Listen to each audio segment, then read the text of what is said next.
And this meeting is officially recording. Okay, good morning, everyone, to Borough Board, April Borough Board's meeting. First order of business is the adoption of the agenda, the April Borough Board agenda. Do we have a motion? So moved. Moved by Mayor Diller. Do we have a second? Second. Second, I see Tammy, second. All in favor? Aye. Aye. Opposed? Aye. Abstain?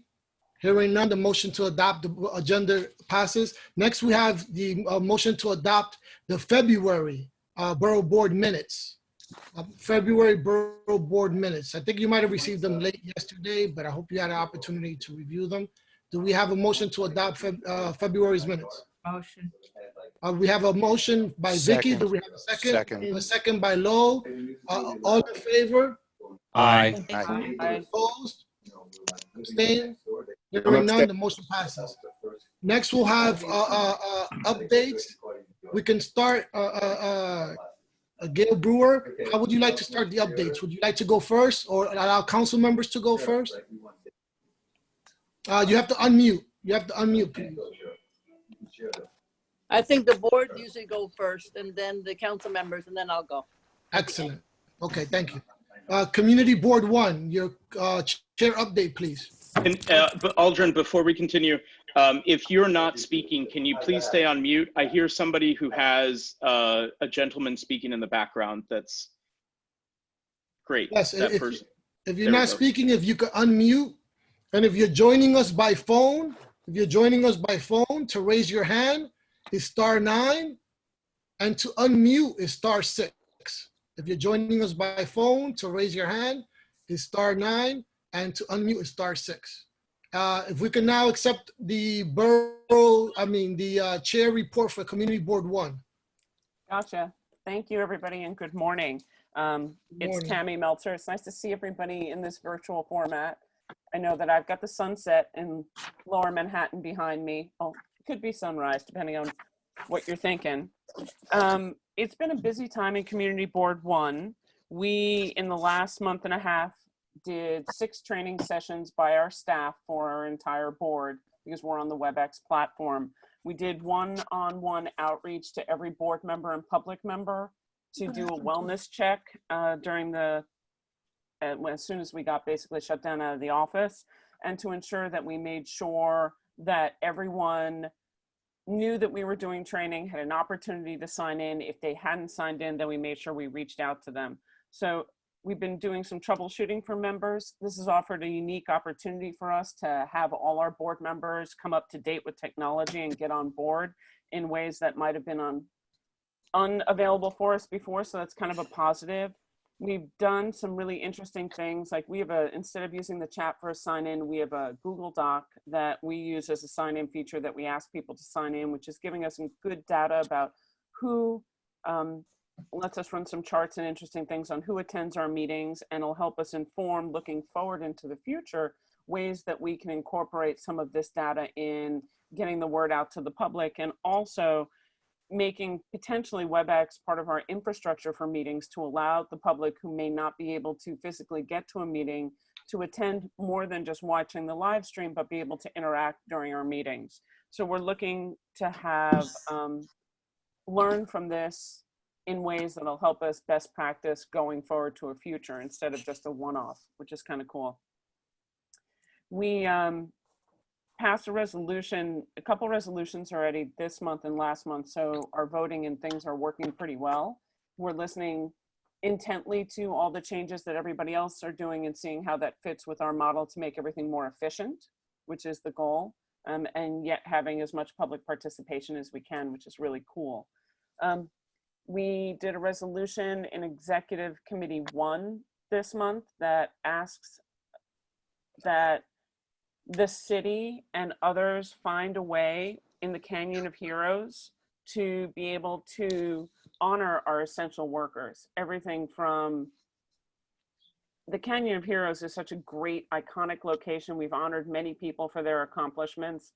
We think that when this is all over, it would be a nice way to be able to do a nice parade and honor everybody from delivery people, sanitation, healthcare workers. So we did a resolution on that this month.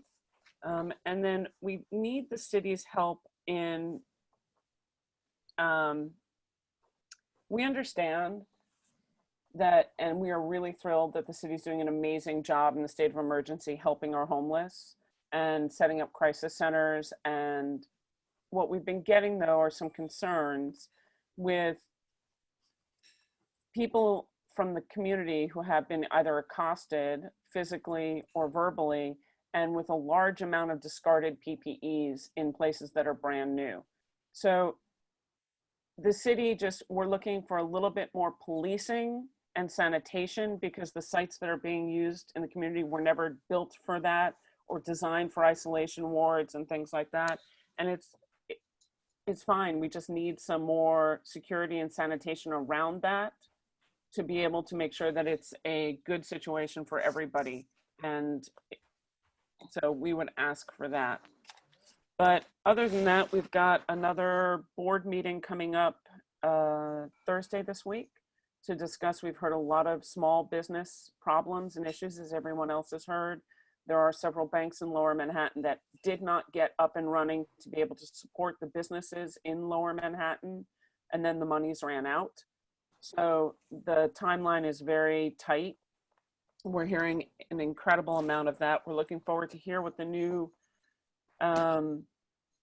plans are for getting PPEs into maybe communities of color and where that has been hit, things like that.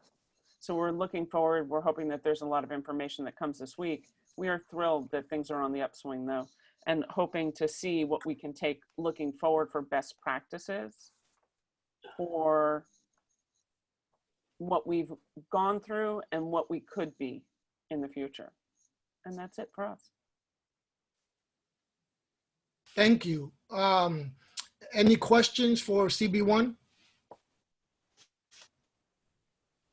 In terms of the discarded... Mark has a question. He's got a hand up. Okay, yes. I would just be, I would welcome receiving a copy of your resolution about Canyon of Heroes, because that came up in our board meeting as well. And there's actually been a little bit of work already done in connection with that, obviously looking well into the future. Yeah. So this sounds like an area. I'm really grateful for Borough Board for this, as among many other things, because there should be one effort united on that, and we would love to be a part of it too, even though it's in your backyard. We're happy to have everybody come over for a party, you know, when we're ready. Thanks. Any other questions for CB1? Comments? In terms of the discarded PPEs, are those in areas where sanitation is not picking up?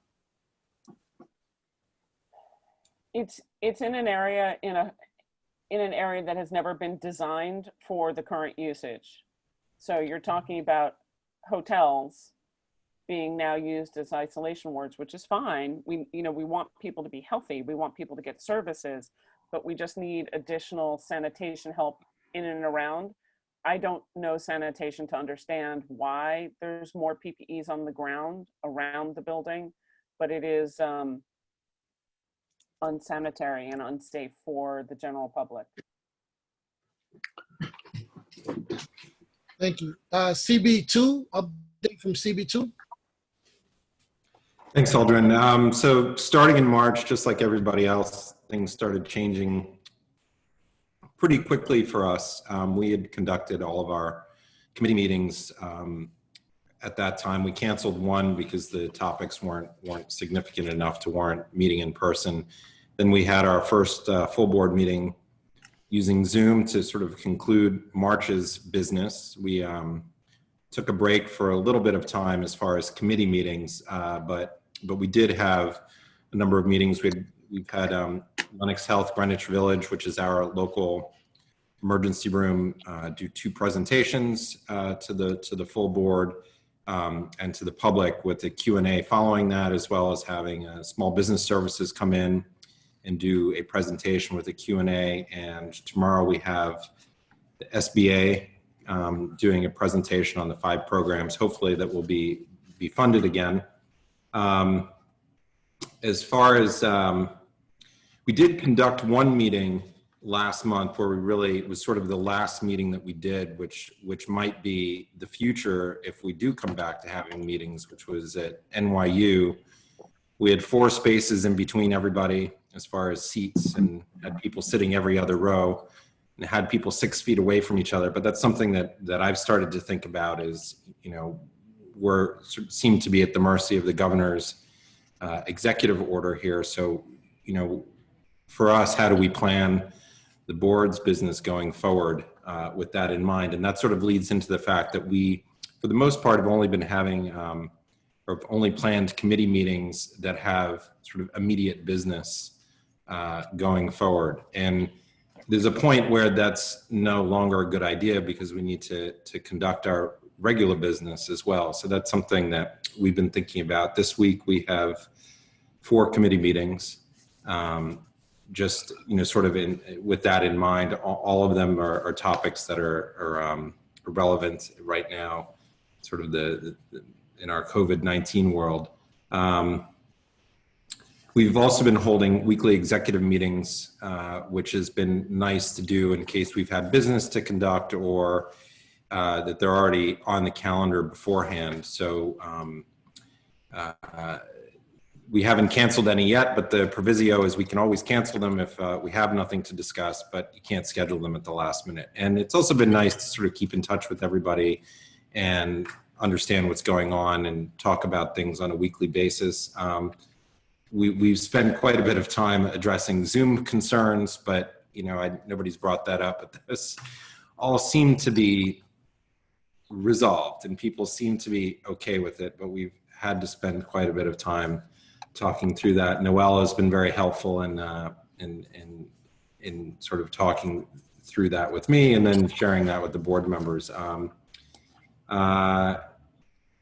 And we're very concerned about our small businesses, and I think that that's something that for us, we're really starting, at least I'm starting to really wonder what we can do as community boards that's helpful. There's so much information out there that's swirling around and is available to all the small businesses. And I think that most have been proactive in seeking out that information, but you know, there is some concern if people aren't, but I'm not sure what we can do as boards. So that's, if anybody has any thoughts on that, I'd love to hear them.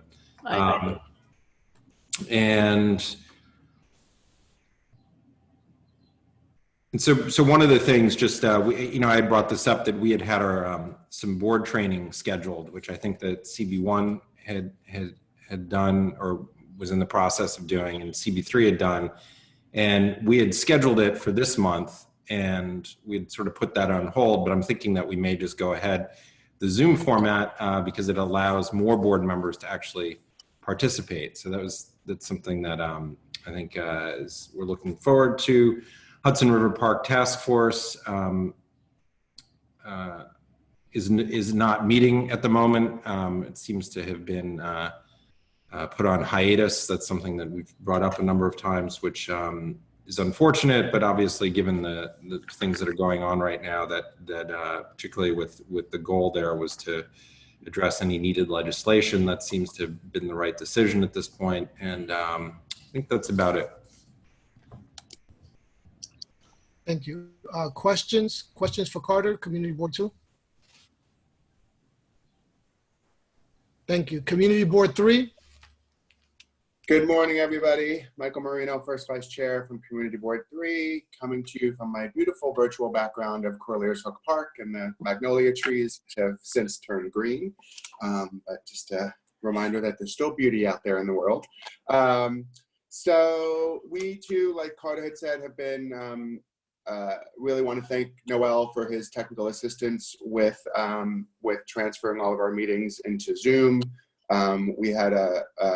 We had some concerns, as it sounded like CB1 did, about how the public would still be engaged in our meetings, and we brought those to Noel, considering you know, some of the password securities and protections against Zoom bombing that we were being asked to enforce. And so we thank him for being flexible with that and allowing us to sort of continue to open up our meetings to a wide variety.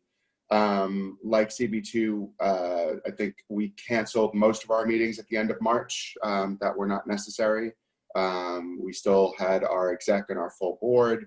And then in April, we basically moved to a model of if there was a city agency that needed a resolution, then we would meet. Otherwise, that committee wouldn't meet. So in April, we held a parks and waterfront meeting, and SLA is still meeting. SLA is still getting applications because restaurants that aren't open and businesses that aren't open yet want to get their stuff sort of in the process so that when things do begin to open up, they're ready to do so.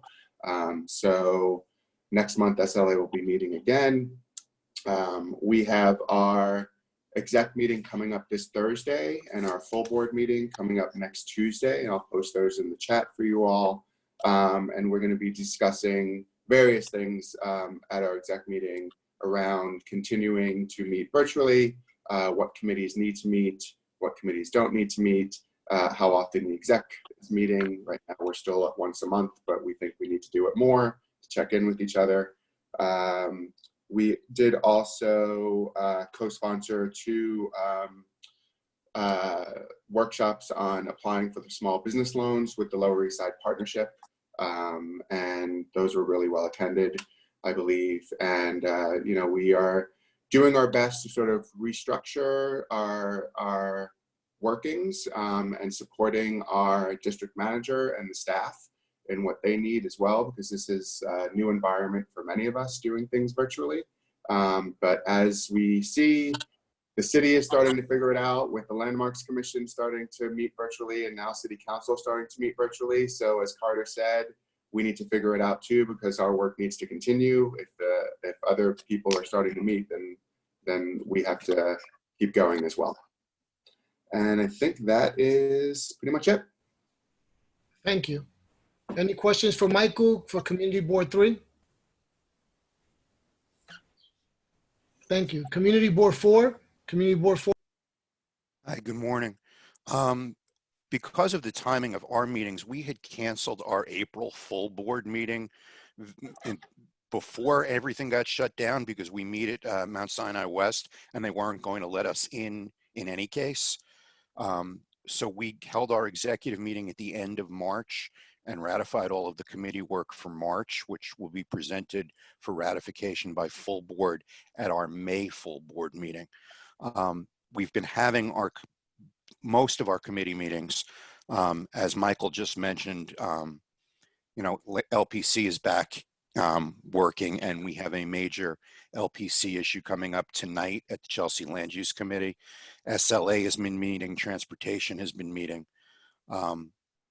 The other committees have been canceled, not because of the virus, but just more because there's nothing that they really need to take on. As Carter mentioned, the Hudson River Park Task Force has been on hold. The NYPD was supposed to make a presentation at our Waterfront and Parks meeting, and they're not ready to, so we canceled the Waterfront meeting. We've been working with the city, both with DHS and emergency management, because we have a couple of hotels in the district that are housing both homeless people who may or may not have tested positive, as well as healthcare workers. So we've been working with the city to make, because there's no coordination between the different city agencies. So we ended up with 2 hotels on the same block that has now been, you've got a hotel with healthcare workers next door to a hotel with people who have tested positive, homeless people who have tested positive. So there's no coordination. So we've been trying to work that out.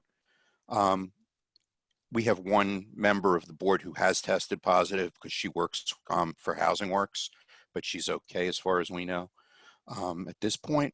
The most important thing that we've been working on as a board, we are hosting, since everyone was doing these small business meetings, we were looking to fill a gap. Next Tuesday, the 28th, we are hosting with housing conservation coordinators a forum on tenant protection and housing security. The borough president will be speaking, the speaker will be speaking. The state senators and assembly members have been invited as well as appropriate city agencies. So that is Tuesday the 28th at 6:30 on Zoom. And, you know, Hello? yes. Oh, Gail, you're on. Put us on mute, Gail. Thank you. It's not CB4 specific, so if you want to, you know, I'm on the other line, disseminate but that, go ahead. if you want to disseminate that, you can. It should be a citywide and statewide approach to protecting housing.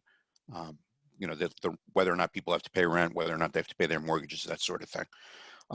And that's pretty much it for us. Tammy? Thank you, Lo. Tammy had a hand raised or a question. Yeah, Lowell, we'd love to also hear, I put it in the chat on your experiences about the hotels and how the city is able to give you any type of information, because we tried, I think, almost every city agency to find out, so we could have a coordinated effort on the public side as well, because in association with that, we've had a lot of harassment and verbal abuse to people. So just being able to work with the city to know, we have gotten no information. So we'd love to hear actually any kind of coordination or information and how you were able to get that. And secondly, Go ahead, Sammy, I'm sorry.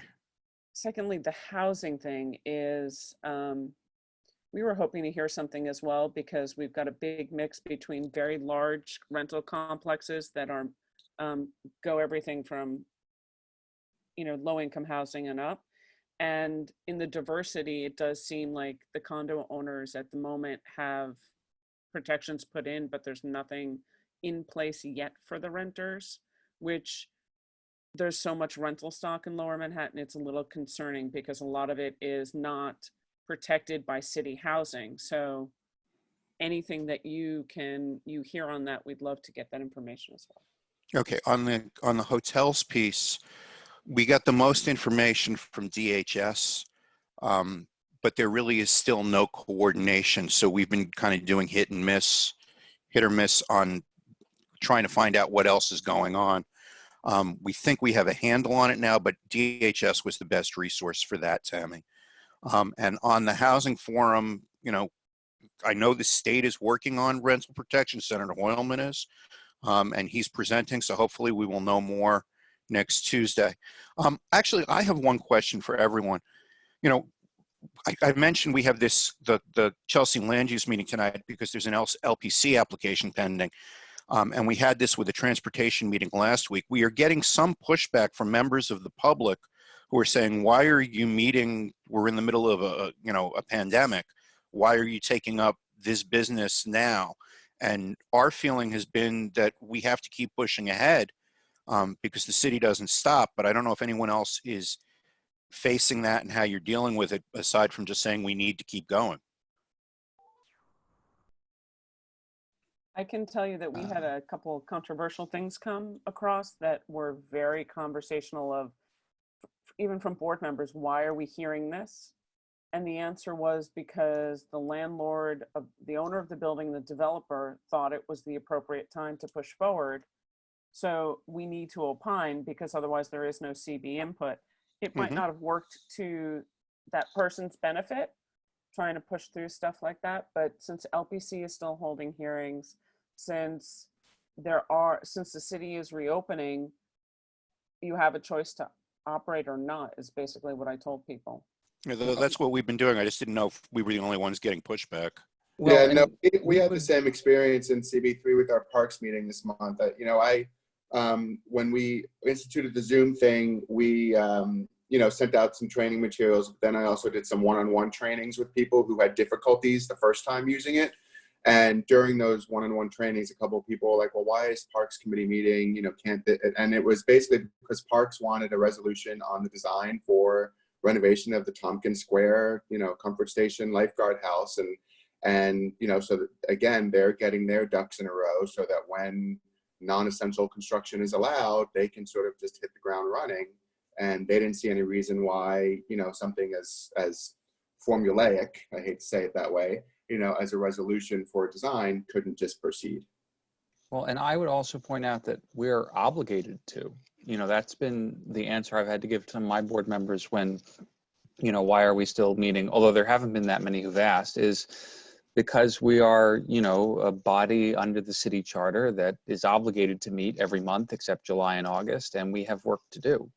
And just because certain portions of the way we operate have been changed to deal with the pandemic doesn't mean we don't still have to operate. I also had a question about the housing panel, though, Yes. which was about, we're worried in particular about those people who are living with COVID-19, who were living with folks who have died from COVID-19 and were not on the lease. So this is both an issue in rent stabilized apartments where, you know, the roommate or other person may not be the tenant of record on the lease. And then there's a question of either succession rights or getting the lease corrected so that the person living in the apartment doesn't have to move out. We're worried there are going to be a tidal wave of those style evictions after the moratorium ends. And then the same issue is compounded in NYCHA where, you know, if someone was in ill health and their child or something moved in to care for them and then that person passes away, the child may not have been on the lease in NYCHA and may no longer have housing. And so if those, I don't know if you have service providers who are going to be on the call or the panel, but that's a question that we're addressing, you know, in a separate workshop, I think that we're having from our housing committee. But it's a key issue with kind of post-pandemic, what happens to folks who are living in an apartment where the person on the lease has died. All right, I just posted my email address in the chat window. If any board has specific questions they'd like to see addressed, if you send it to me, I'll make sure the panel addresses them. I don't have the answers for you yet, but that's the whole point of the panel, is to try and get these answers. So send your questions along and I'll make sure they, you know, they get passed on and the panel addresses them. Thank you, Lowell, because that's Thanks, Noel. That's our full board night too. So we, in general, can't come, but we have a lot of interest in it. So okay, and maybe we can Thanks, do a Lowell, and thanks. Sure, I'm sorry, Thane. I was just going to say maybe we can do a report afterwards that we can distribute to all the boards. Great, thank you so much. Vicky, CB5. Good morning, everyone. Hope you're all well. Looks like we are, and your families as well. I'm going to be brief because I do have a throat problem, but I'm fine. So I just have trouble speaking every so often. So I actually have to clear my throat a lot. So I apologize ahead of time. CB5, actually, we canceled our full board meeting the night when, you know what, hit the fan on the 12th of March. And then the following day was the day everything started to close down. So we did not have the March board meeting. We had a virtual exec meeting on Tuesday following, and we passed all the resolutions so that we would be on record for all of the items that needed our responses for the month of March. Those items were then put to a vote at our April meeting and ratified by the full board. We started out, by the way, using GoToMeeting, and we did one meeting of the Transportation and Environment Committee where we had something like 45 people from the public wanting to speak, and they had to come in through the chat room. It was, I really marveled at the way our chair of that committee handled it, because he had to deal with about 40 people and looking them up on the chat room. They did not, GoToMeeting did not have the ability to raise hands. So we immediately moved to Zoom thanks to Gail's offer, and we're very pleased that we've moved over to Zoom now. We've held a number of kind of orientation meetings regarding how to, and they've gone very, very well. So actually what we did this past month, we only dealt with, I think it was 4 issues that actually needed our responses. So we had 3 from landmarks, which were you know, awaiting a deadline. And then we had another from transportation that had to do with the bike lane in Midtown, which got quite a bit of participation. Number of people from Transportation Alternatives were at the meeting or on the meeting with placards, as they usually do. Basically, those were the only things. We dealt with Rockefeller Center, just to put some kind of, as someone mentioned before, the good things in place that we can appreciate. We had a beautiful presentation by Rockefeller Center for illuminating their artwork in their windows. So it was kind of nice to see something very special at this kind of difficult, trying, and grim time. We had 2 other landmarks issues that we dealt with, and again, the bike lane. But other than that, we have really tried not to have meetings unless we feel that they are absolutely necessary. And a lot of that is partially, not a lot of it, but partially, the reason being that we have gotten the same kind of questioning as to why are you holding meetings. And our answers have been basically what all of you have mentioned, the importance of our continuing, and I think trying to do as much near to normal as possible. But that's what we're all trying to do. So I think that's it for now. I think I'm going to sign off. Thank you so much, Vicki. CB6. Morning, everyone. Yeah, I think, again, we're trying to do things as best to, much as normal as we can. And we did do a full board meeting in April, and I think everyone was just really happy to see each other. It was nice, even though it's not in person. People were really excited to just wave and say hi. And initially we checked in on everyone to make sure they're okay, but we do have a few folks, family members that are ill or in the hospital, but so far everyone's on the mend. So let's see. So I guess I just want to also have a few things here. We're continuing our meetings. We've had the electeds show up, and it's been great, but we'd like to see the DOT and the city agencies start coming to our meetings. I think there's been some reluctance. We're on Zoom, and we've invited them to our, I guess, end of April, mostly May meetings, and they're saying they would rather wait. So we're really trying to pressure them to come to the meetings. We have resolutions we want to pass. We passed resolutions in our April meeting for some transportation and liquor license, resolutions. Let's see. So I guess the few things I want to mention is we did write a letter in support of Vicki's CB5 closed Broadway down for pedestrian and bikes. And that letter will go out today. So thank you for that. And Carlina, Councilmember Rivera, and Gail, the Borough President's office, supported that. So we're really excited about that.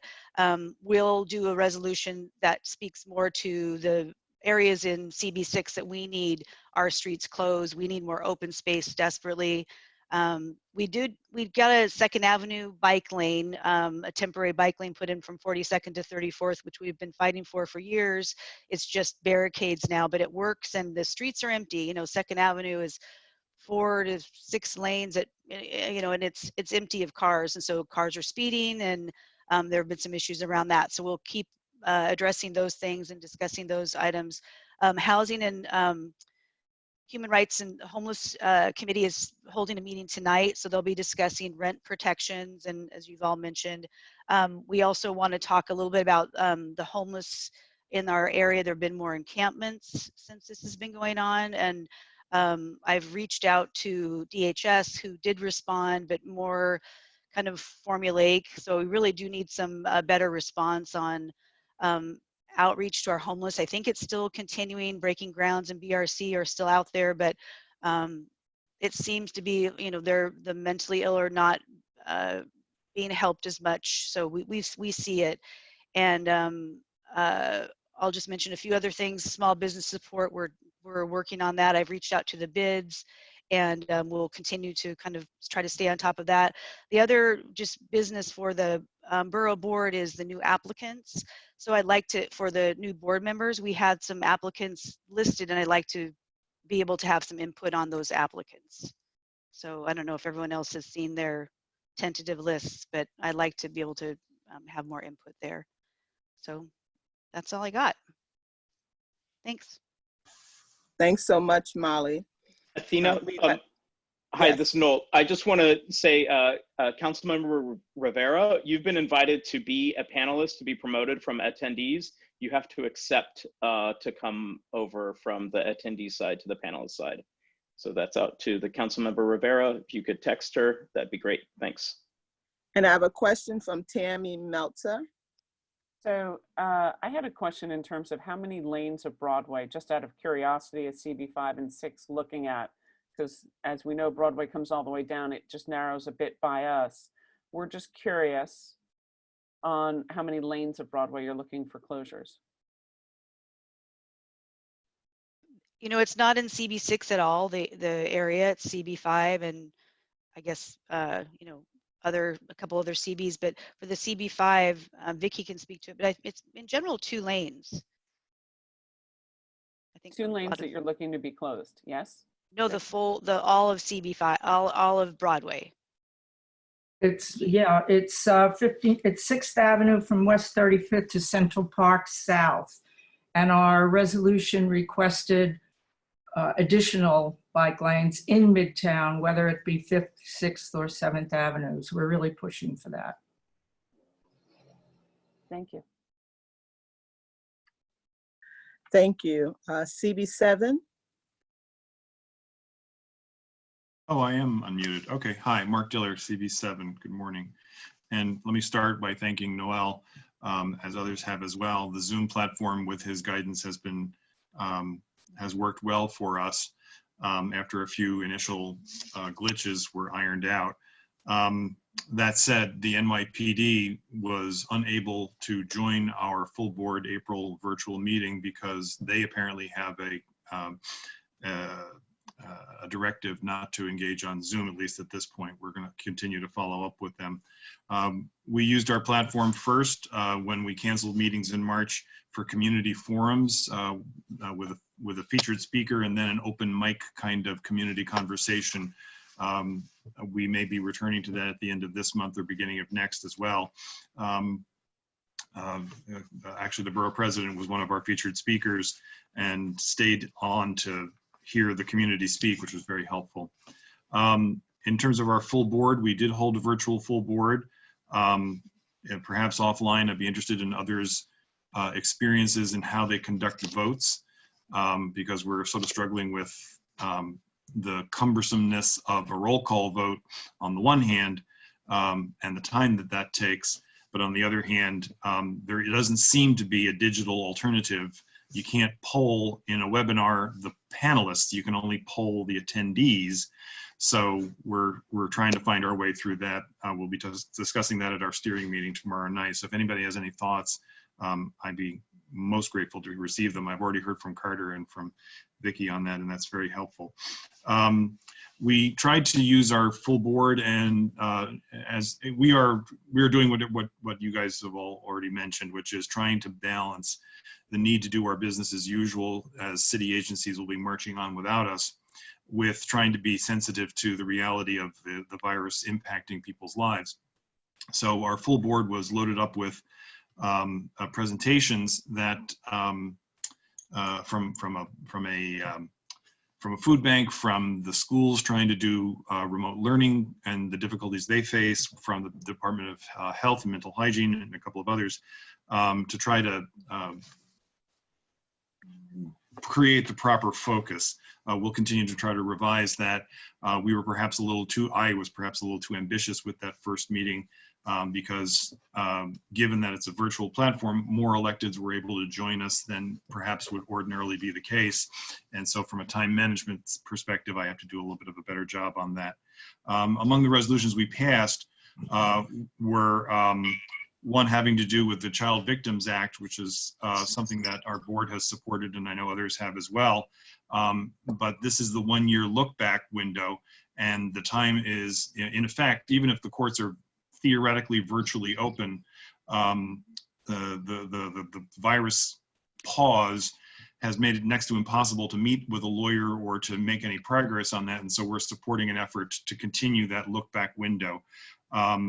We also sent a letter, voted on and sent a letter to the chancellor of the school district, the school system, to call on them to end their ban on Zoom. It was yanked out from under the schools just after they, and using their words, learned to fly the plane while still building it. They went through Herculean efforts to create a remote learning environment inside of 2 weeks, and then to have that pulled away from them is not in the best interest of the children. And our particular focus and our particular concern is that it was a hard enough lift to get families who didn't have Wi-Fi at home, who don't have the right devices and so forth, to be able to adapt to this remote learning platform and so forth, and then to have it pulled out from under them. The ones who are going to suffer the most are the ones who we can afford least to leave behind. Okay, we're aware of a concern with respect to a field hospital in Central Park that appears to be screening volunteers based on whether or not they subscribe to the same religious oriented protocols. I'm trying to get to the bottom of that. It is closer to Alita's district than it is to mine, but it is still a concern, and we're trying to, and I know that Senator Hoylman, among others, is also engaged on that. We have posed questions to the Mount Sinai folks who are overseeing that facility, and they've said that they are monitoring it very carefully. So I don't know where the truth is between the media reports and the responses we've been given. Let's see. The last thing I'll mention is that composting is now a thing of the past, both at farmers markets and at the curbside. If anybody knows of any alternatives so that good habit that we've got folks into doesn't get lost in the shuffle, offline, I would love to hear any suggestions about how to continue that practice so that we can be responsible that way.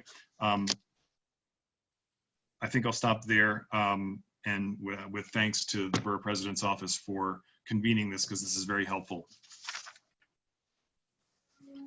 Thank you so much, Mark. We'd like to ask CB8 to present. Thank you. Excuse me. Good morning. It's good to see everyone, even though it's virtually.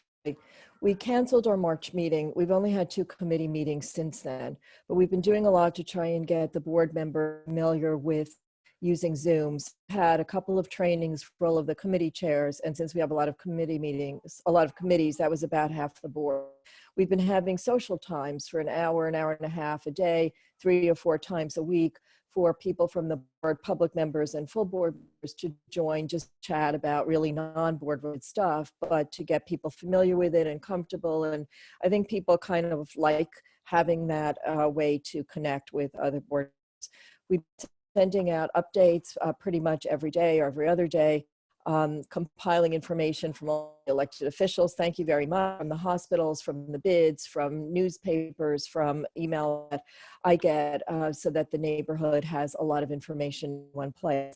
I've been calling members to check in on them, and one of the members, who's the director Center, learned that NYCHA residents are having some real problems now. There are questions about whether the buildings are being cleaned and how often they're being cleaned. There are elevators out of order, which means that the working elevators are far more crowded. Some people don't even have water, much less hot water. So we're trying to work with this just came up last week, trying to figure out how to improve conditions at NYCHA, get more volunteers to deliver food to the residents there. We have a potential large problem on Roosevelt Island, where part of the building that houses Kohler, which is a rehabilitation residential center for some people, has now also made at least part of the space is, and we're not really clear, the Roosevelt Island Medical Center to handle and treat COVID patients. So there have been reports from people who are familiar with Roosevelt Island Medical Center and Kohler that the residents at Kohler are being mingled with COVID patients, that asymptomatic and symptomatic COVID patients are being treated in the same facility, that there aren't enough PPEs, that staff isn't trained, and we don't know what's going on. HHC has been evasive or given its platitudes of everyone is being taken care of and we're observing all protocols, but firsthand information says that that simply ain't so. So I know, thank you so much, Gail, Madam Borough President, on working on this. We also have state elected officials, Senator Jose Serrano and Rebecca Seawright, Assembly Member, are also working on this, but we're really concerned. Roosevelt Island is also an isolated venue, and we're concerned about the residents there who may be subjected to more transmission of the disease than would otherwise be the case. So we just don't know what's going on, and we're having a hard time trying to figure it out. But thank you to the elected officials working with us and making sure everyone is treated and those who are healthy remain healthy. Moving forward, I'm talking to some of the bids, well, at least one of the bids, about having some kind of program on how to help small business get restarted, but that is just an idea right now. Also, the Health Seniors and Social Services Committee will probably do something on the inequality of the impact of the virus among different communities. There's been a lot of information on that and a lot of unfairness, and it's not just in New York, but people, particularly African Americans and the Latino population, have been impacted and have died to a far greater extent from the virus than people of other communities. So we want to do something about that. We have had only two, did I say this already, 2 meetings. We have our full board meeting this coming Wednesday night, which we'll be doing virtually. Right now we're planning to do votes. And we could talk about this offline, just having all says be quiet and all the no's, abstentions, and not voting for cause bond. We've got a lot of complaints, well, some complaints about construction of resident buildings that's still going on, that they're considered essential construction. We are having a congestion pricing task force meeting right now scheduled because we don't know what's going on in Albany, and we suspect that once we're able to kind of put this behind us and return to somewhat normal condition, that it will. We understand that there's a federal issue involved as well, but we just want to stay ahead of that as much as we can. For new business this week, we are going to, I think, address defunding of that employment for youth program. I don't know the official name, and Kate would also like to have some input on the applicants. Let me just see if I've missed anything else. No, and thank you very much for hosting this, and for everyone, all of the community boards, for sharing ideas and best practices. That is tremendously useful and valuable. Thank you. This is Noel. I just want to add that in the comment section, I put in CB8's voting spreadsheet that they've started to work on. If you have any questions, I'm happy to help answer them. I just also want to thank Noel for being so available and so helpful with Zoom, because we have so many, it seems we have different issues. The land use item has dropped off the agenda. That requires a different process than the regular full board meeting, even though we're going to do them together. Noel has been terrific about getting us comfortable with Zoom and making it worthwhile for everybody. And we hope for the public too, because we certainly want the public to be as involved as it would like to be. Thank you so much. Barry Weinberg, CB9. Sure. Athena, you have a few hands that are up from Vicky and Mark. Okay, I see them now. Thank you. Vicky? Hi, I just want to mention, and I put this in a memo to everyone, but I just want to say it again, that we were able, in case some of you don't know how to do it, our board can present, our board office can help you do this. We were able to put a 2-minute timer when we called on people from the public. We found that very helpful because it was this huge, large timer that came across the screen that they would see, and they saw it count down. And it was very helpful. People really adhered to that. So just in terms of, again, how to do roll call votes and how to do, keep people within the right time, especially from the public, it worked really well. We found that. So we're going to be using that too. Thank you. Good. Thanks, Vicki. Mark? Thanks. You mentioned NYCHA, and we had a housing meeting where a legal aid lawyer came and spoke to us about tenants' rights. But a lot of what was discussed in our meeting, and I'm wondering if it is the case in yours, was in effect how to get PPE to the workers so that they could in turn clean the buildings, and how to make sure that the workers were in fact cleaning the buildings. Did you have any results on that, or any advice or any way to move forward? No, we don't. This issue came up in the middle of last week, so we haven't. But there just seem to be so many issues with NYCHA that I'm sure is suffering from its own large numbers of people who are probably ill and not able to come, and transportation issues, which also reminds me of the MTA, that's a major issue for people, both healthcare workers are feeling endangered by the conditions and the crowds on the subways. They're not being cleaned regularly. And it seems that there are so many more MTA staff workers that have become ill than there are of other city institutions. And it would be good to have something to resolve that. Mark, maybe we could talk at some point about NYCHA. I really don't know how to address this, but there are clearly a lot of issues, both from maintenance and the workers and just general making sure that people get food delivered, but they don't have enough volunteers, and all of those other issues too. Yeah, I would echo that actually, because we have been trying to communicate with NYCHA and finding it very difficult to get our calls returned and to, get the substance of what we're asking actually addressed. Thank you. And we're continuing to monitor NYCHA. We had them on our Borough Service Cabinet call, and we certainly look forward to working with you all on these issues. Next, we have CB9, Barry Weinberg. Yep. So I am very proud to say, have not had to cancel any of our general board meetings, and all of our committees have been meeting. So we had our first general board meeting via Zoom back in March, on March 19th. And so it went very well, I would say. I'm very proud of the board for kind of rolling with the punches and everybody getting up to speed on Zoom quickly.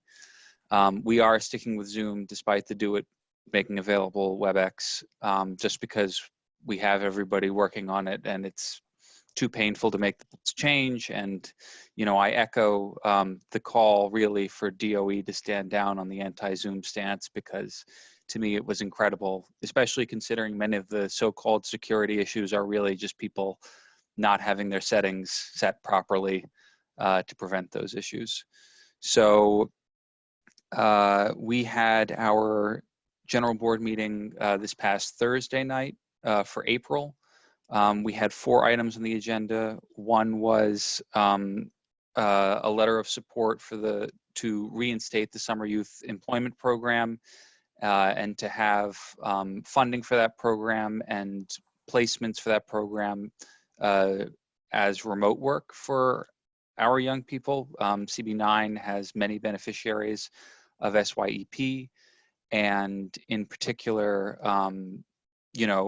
part of the purpose of the program is to get experience in the work world, and this would be a very unique time to be getting experience at a time when folks are working remotely and really grappling with a lot of this. So we signed on to a letter that I think originated maybe in Brooklyn, and we voted to ratify that sign-on that was originally done by the executive committee.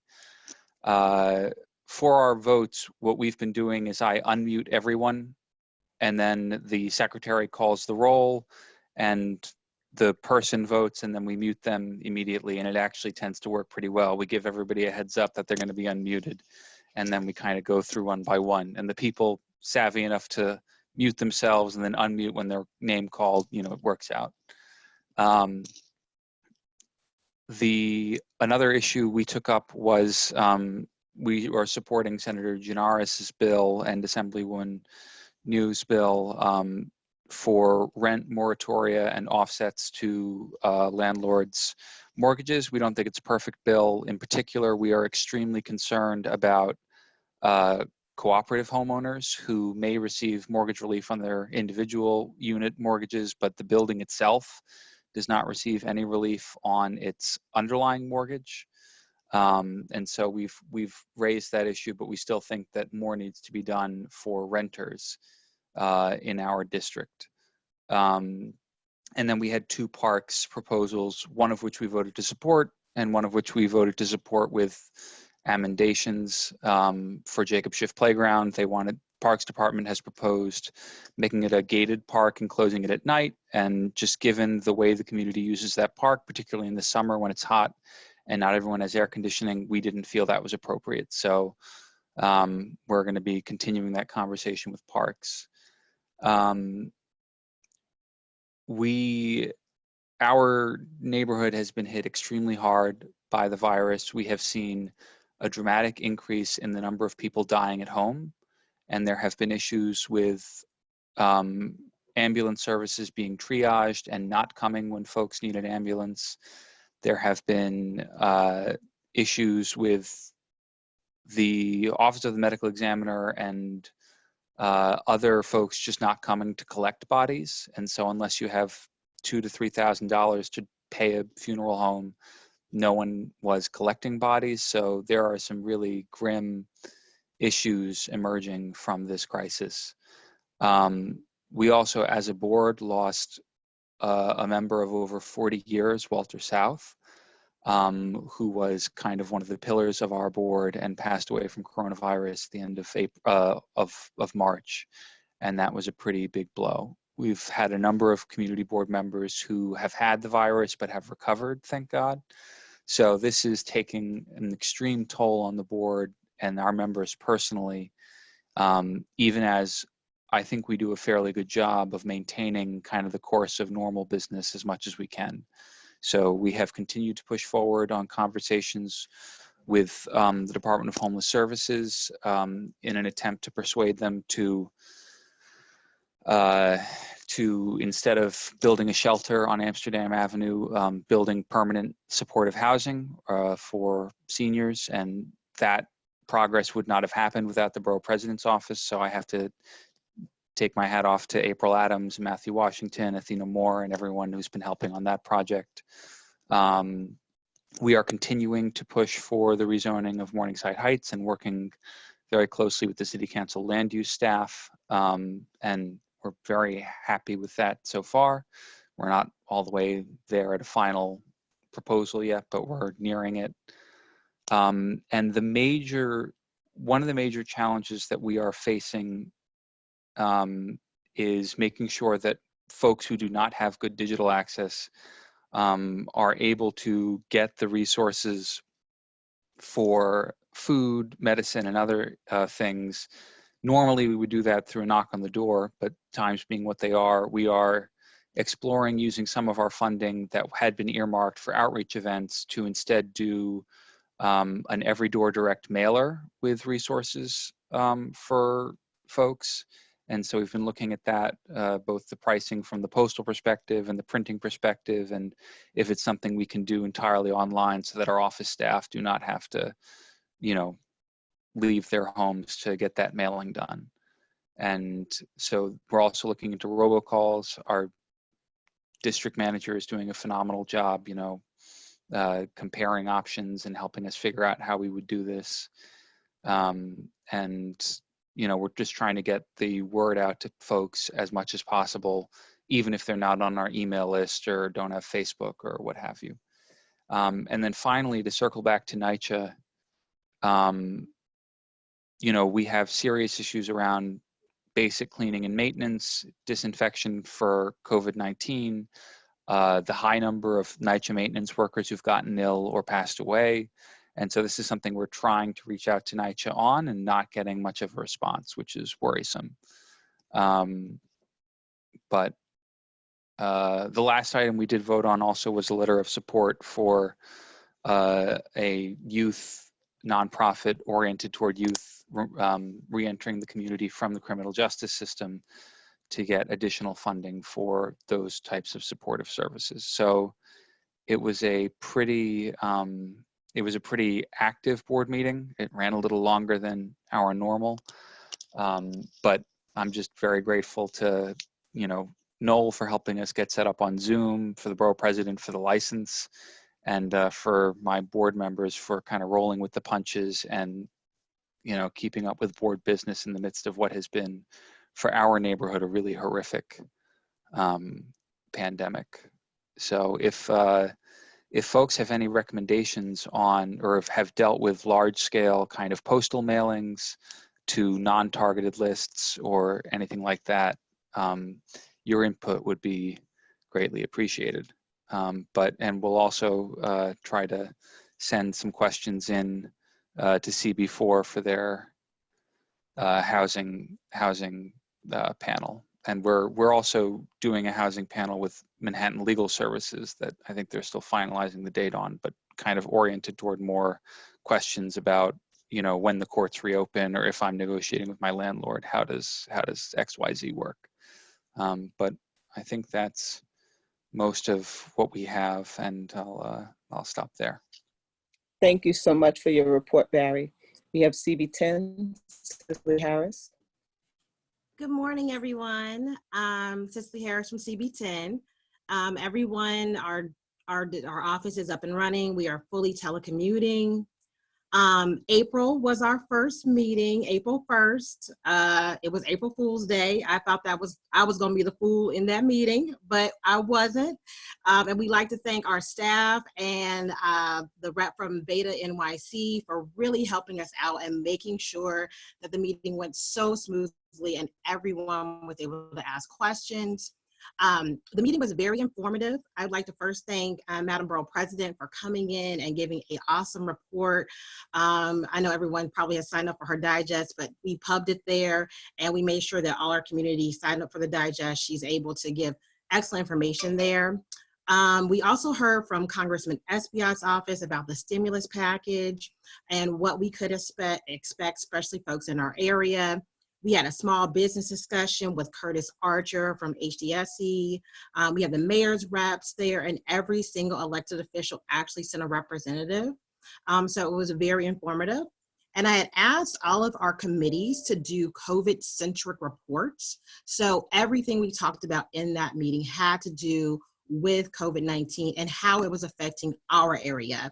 We hear a lot of reports about how it's doing nationally and even as citywide, but people really want to know what to expect when they walk outside their front door. So that was our whole purpose. And we have been having a lot of, well, not too much pushback about having meetings, because we wanted to say, well, I said in that first meeting, and we want to make sure that, you know, in this like sense of chaos, that we are there, you know, at our regular scheduled time. So if you're used to seeing me on that first Wednesday at 6 o'clock, you will see me virtually on that first Wednesday at 6 o'clock. So we wanted to make sure that people still had that sense of normalcy in the new normal. And so we all have been meeting virtually. Our committees have been meeting. Some of the agendas have been light. For roll calls and voting items, we do a roll call. Just to make sure that everybody is able to vocalize. And most folks have been up and running on Zoom, so it's been great. The agendas have been kind of light lately, but again, we just want to make sure we're having the meetings so that folks can, one, like so many of you have said, just come together and talk and see each other, which is just really important for that human interaction. And so that's what we're continuing to do. Some of the issues that we've been talking about are nursing homes. I know it's really big on a national level, but we have a couple nursing homes in our area that we want to make sure that we are talking about. A lot of things have been brought to our attention about those nursing homes, so we want to make sure we are addressing those. It's been so bad that we've been calling the nursing homes for updates and they haven't been picking up their phones. So that's one clue that things are not going well. So we want to make sure that we're looking into that. And I'd like to thank Athena for giving me the information that I needed to go forward in articles and things like that, so we can have a more informed and knowledgeable conversation. We're also continuing to talk about the census and how important it is to fill it out. Because if folks didn't see it as important back in the day, they should see it as important really right now. So we are talking about that. We are talking about the housing moratorium and what happens after the 90 days. So important. Basic cleaning in NYCHA buildings. And we've also been having a bigger push on the social distancing. So, COVID-19 has really affected, folks in Harlem and people of color. And as you look around in certain pockets, people are not social distancing. So we are trying to have that on our social media. And we've also heard like people don't have PPE, and now that they have to have the mask, what does that look like? Want to make sure that people are, not waiting to receive a surgical mask or something to drop out of the sky, that they can start using and making their own PPE. So we're talking about that, using bandanas and scarves in our neighborhoods, because there's been a lot of pictures recently where folks are not social distancing in Harlem. So we want to make sure that they are doing that. And finally, we're still struggling to talk about food resources for people, especially our seniors and people in need. So we have been collecting information and getting it out there. We're still receiving tons of reports that folks are not receiving the food that they need. So if there's any type of initiatives that folks know about, we want to connect people to those resources. And I think that is all I have. Thank you so much, Cicely. CB 11. I'm sorry, who's there from CB? Yes, Nilsa. Nilsa, can you *6 to unmute? She's on the phone, right? Yes. Nilsa? You can go to CB 12 and then I'll see what happens. I'm unmuting. I am asking Nilsa to unmute both of her devices to speak. Let's see if we can get Nilsa to come in. Nilsa, can you hear us? Nilsa, we have one of your devices unmuted and the other one is still muted, so try. Maybe let's go to CB 12 while we figure it out. Okay. You may also be able to manually unmute her if you're the host. I am the host, and I have to ask the participant to be unmuted. So one, I was able to unmute. The other one is still kind of in this limbo. Okay. No, we're just going to go ahead to CB 12, and then we okay. Working with her behind the scenes. Hi, can you hear me, guys? Yes, thank you. Okay, good. Hi, Althina. How are you? Athena, how are you? Very good. Very good. Thank you for having me in this important meeting today. It's a lot easier when you're the last one giving the reports. You can always feed off of everyone else, since most people are covering most of the items that I have on my report. We've had all of our general meetings, March and April. Actually, we'll have ours today. General and executive meetings for the month of March.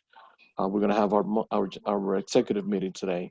We also had a staff Zoom training so that our staff can now give technical support to every committee chair so that they can have all the meetings again virtually and remotely.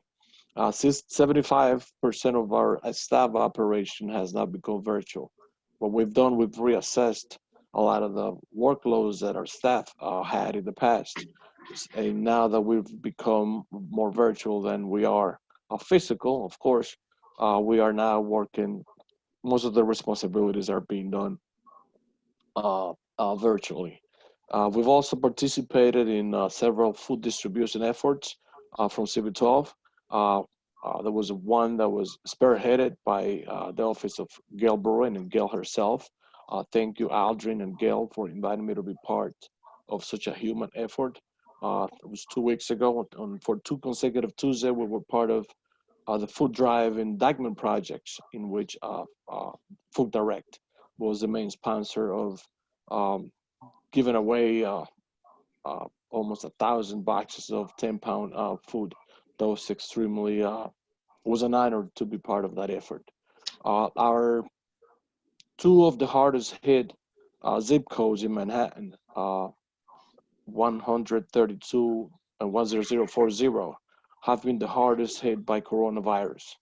It was I read in an article in ProPublica dated April 2nd, which prompted us to have Columbia University do a presentation giving us an update for our March Generals meeting, in which they discussed the facilities, how many available beds they have, and also the kind of attention that they were offering to the community. And a lot of good information was presented there.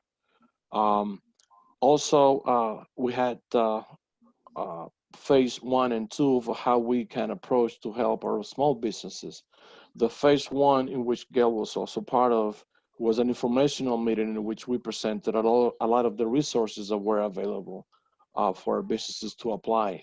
And tomorrow at 6:30, we're going to have the second phase of our small businesses helping approach, which is to partner with Legal Aid Society and the Manhattan Legal Services as to how to provide consultations and potential representations to what constitutes probably the second phase of the pandemic, which is how to deal with the commercial leases and the insurance coverage issues that we may or may not be able to be beneficial of moving forward.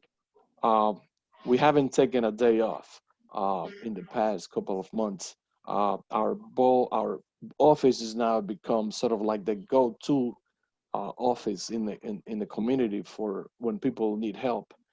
Going back to what I said as to how 2 of our zip codes in Manhattan have been the hardest hit, we've gotten a lot of calls as to how to get, if we had a list of funeral homes available for our community. There have been situations in which there were corpses in some of these hospitals that had been there for a week, and there was no availability in funeral homes. So we made a couple of calls, Alder included, who directed us to a representative in FEMA. Last name is Duarte, Rosalina Duarte, who gave us a list, and then we published it in our email blast. A couple of links as to how to help people if they were being part of that group of people who didn't have anywhere in which to properly bury their significant loved ones. Our entire board and our staff, I'd like to give them thanks. We are now fully, like I said, 75% virtually administrative-wise, and meeting-wise, we've held most of our meeting except for maybe 2 committees, and including licensing, because we haven't had that number of applications, so that merits to have a full board resolution votes on that committee. So unless anyone else has a questions, that'll be all for my report. Thank you so much, Elazar. We now have Nilsa from CB9. I'm sorry, CB11. You can hear me all? Yes. Oh, great. Thank you, thank you, thank you. All right, first I'd like to say I'm happy to see and hear everybody that they're doing well, and I hope your families are well during this crisis. I'm currently at work, so my report is going to be brief. One of the things that CB11 signed on to this past month was an SYP letter regarding the cancellation of the program and with the encouragement of remote learning. Now I worked with SYP for 12 years. And so while that's admirable, we did sign on. It can be very difficult to do remote learning and remote working at the same time. But we think it's important that we advocate for funding for the SYP program, and we urge the city to look at potentially adding monies that aren't used for SYP in the summer to potentially add it to the winter program. They have a work, learn, and grow program, the after school program, that then they can probably do a program to help people who didn't work during the summer, the young people that didn't work through the summer, to give them an abbreviated summer job in the fall. That's one idea. We have been concerned about the PPP program, where no monies have been awarded to the small businesses as opposed to larger concerns such as Shake Shack. We are looking to do a targeted discussion with our electeds and area businesses to discuss the concerns and the challenges that they had to apply, and the fact that a lot of them may not have relationships with the bigger banking companies and like Citibank, and to find out how more money can go into the CDFIs within our community. And 10029, one of our zip codes, was mentioned in a patch article on April 16 about having a high COVID rate. With that, we are looking to see how other clinics can be opened. We have some area clinics that currently are not testing for COVID-19, to see how we can increase availability of testing. I have been participating in weekly calls that Adriano Espiat has been having regarding the hospitals, their needs, where they are. And I'm happy to say that in some instances, some hospitals are reporting a lessening, but of course, the personal protection equipment and all that is still very much needed. I want to thank Gail and her work with L&M to get us $100,000, and that money has been used for the Metropolitan Hospital staff for feeding, and you know, they're doing a great job. They're our heroes, and so that was a wonderful, wonderful surprise, and I thank Gail for helping to spearhead that. Thomas Jefferson Park in our area is being used as a hub for meal distribution. So every morning we see our partners in the community giving out meals, stacking up cars, stacking up our taxis, and I want to thank them for that.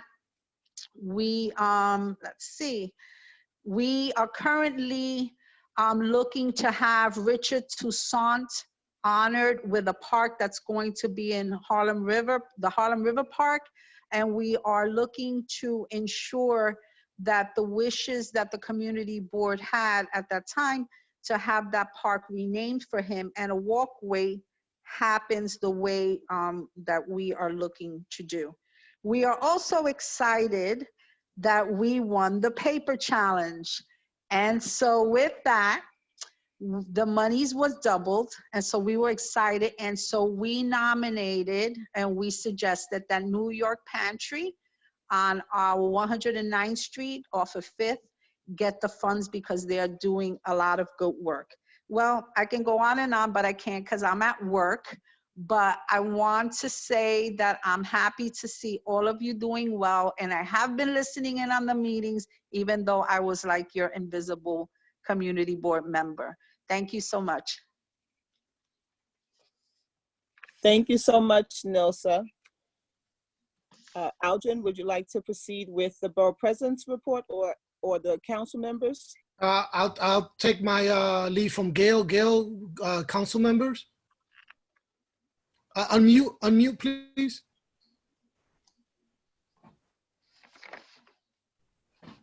All right, let's go with until hear back from Gail. Let's go with council members. Council member Chin. Yes, hi. Good morning, everyone. I hope everyone are well and safe. It's been quite hectic in over a month. My office is working remotely, and that is a new challenge for us. And we just learned how to use Zoom, so we've been doing Zoom staff meetings. We also got some very bad news from the city about the budget. We're talking about $2 billion of budget cut. And that's why, you know, we heard about, you know, suspending SYEP, canceling all the summer programs for our youth. Those are devastating.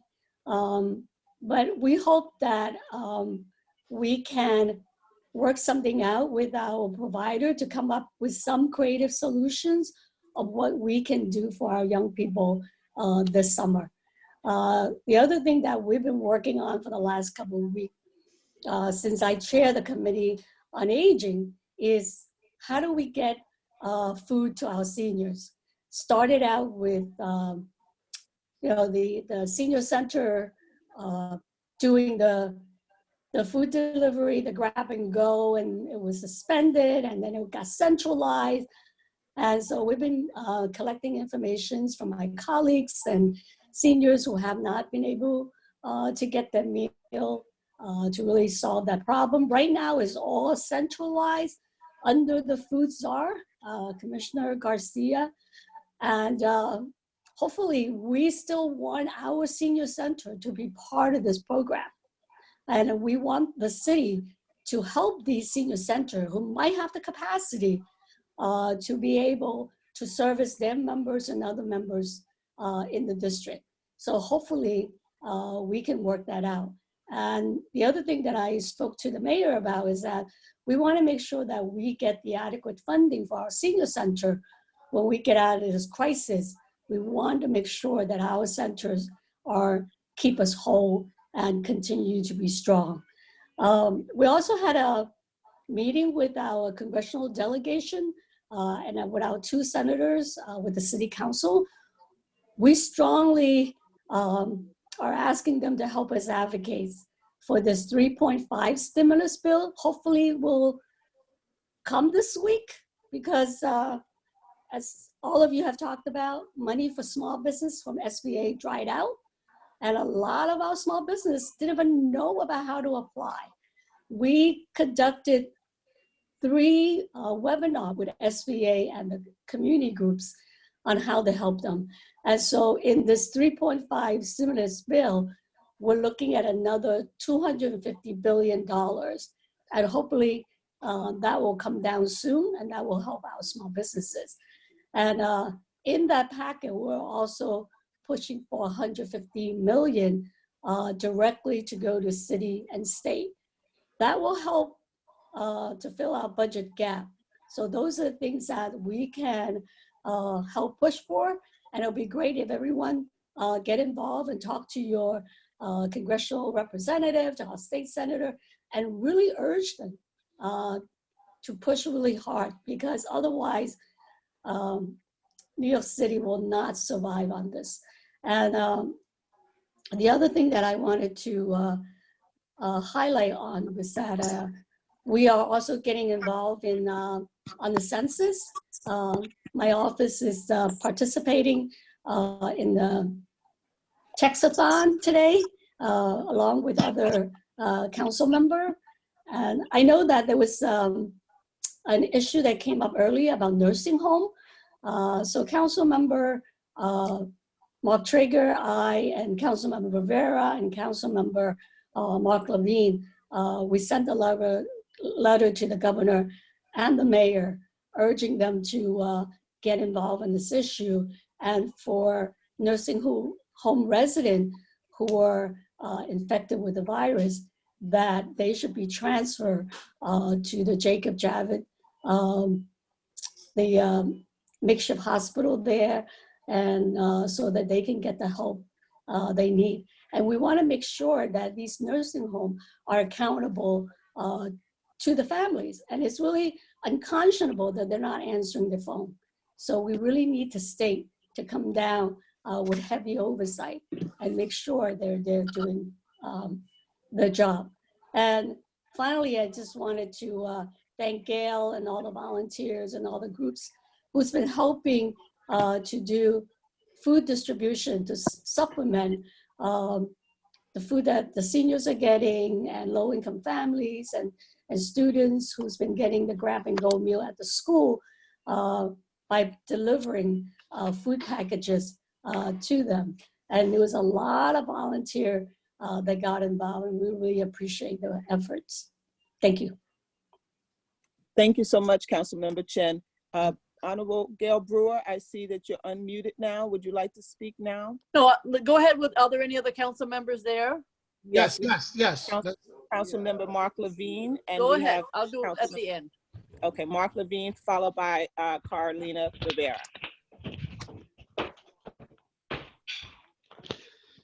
Well, thank you so much. Thank you, Athena. Thank you, Madam Borough President. I have to say, hearing the updates from all of you, community board leaders, boy, I am so impressed by the ingenuity. You have found ways to continue to act and lead during this difficult time, and for that, I'm really grateful. I just want to say a word about what comes next and the next stage of this battle. Many of you have heard about our hope that mass testing and tracing will allow us to begin to tiptoe back to normal life in New York City. It won't be like it was before the crisis, not for a very long time, but we do think we have a chance to use these tools to make it safer for many or most of us to return to public life. But don't underestimate the scale of that undertaking, the need to trace and test hundreds of thousands of people potentially daily might require a staff of thousands to arrange for transportation for people who are unwell and can't use mass transit, to provide telemedicine services for people who are quarantining at home and can't safely go to a doctor's office, to arrange for hoteling for those families that have a sick person and either need to move that sick person out of the family to a hotel, or in some cases, it might be easier to move the healthy person out of the hotel. This is just an enormous, unprecedented undertaking for New York City. It needs to be done with total coordination at the community level, with community boards and with CBOs. And while we're not days away, we're not weeks away, we're probably more like a month or two away from really being able to implement this, the time is now to start planning. And I am really advocating for the community boards to have a huge role in this. In hiring the people, I mentioned thousands are probably going to be needed for the contact tracing and all these other functions. There's some people who would even say 10,000 or more. We need to be hiring out of communities.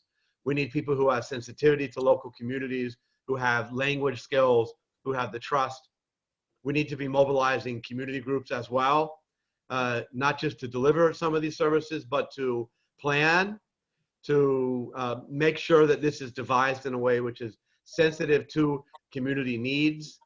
And we're going to need community input on communication. We're going to need to develop a new call center that has the capability of making hundreds of thousands of calls a day to people who are home, so that they can we can ask for temperature checks and medical consultations.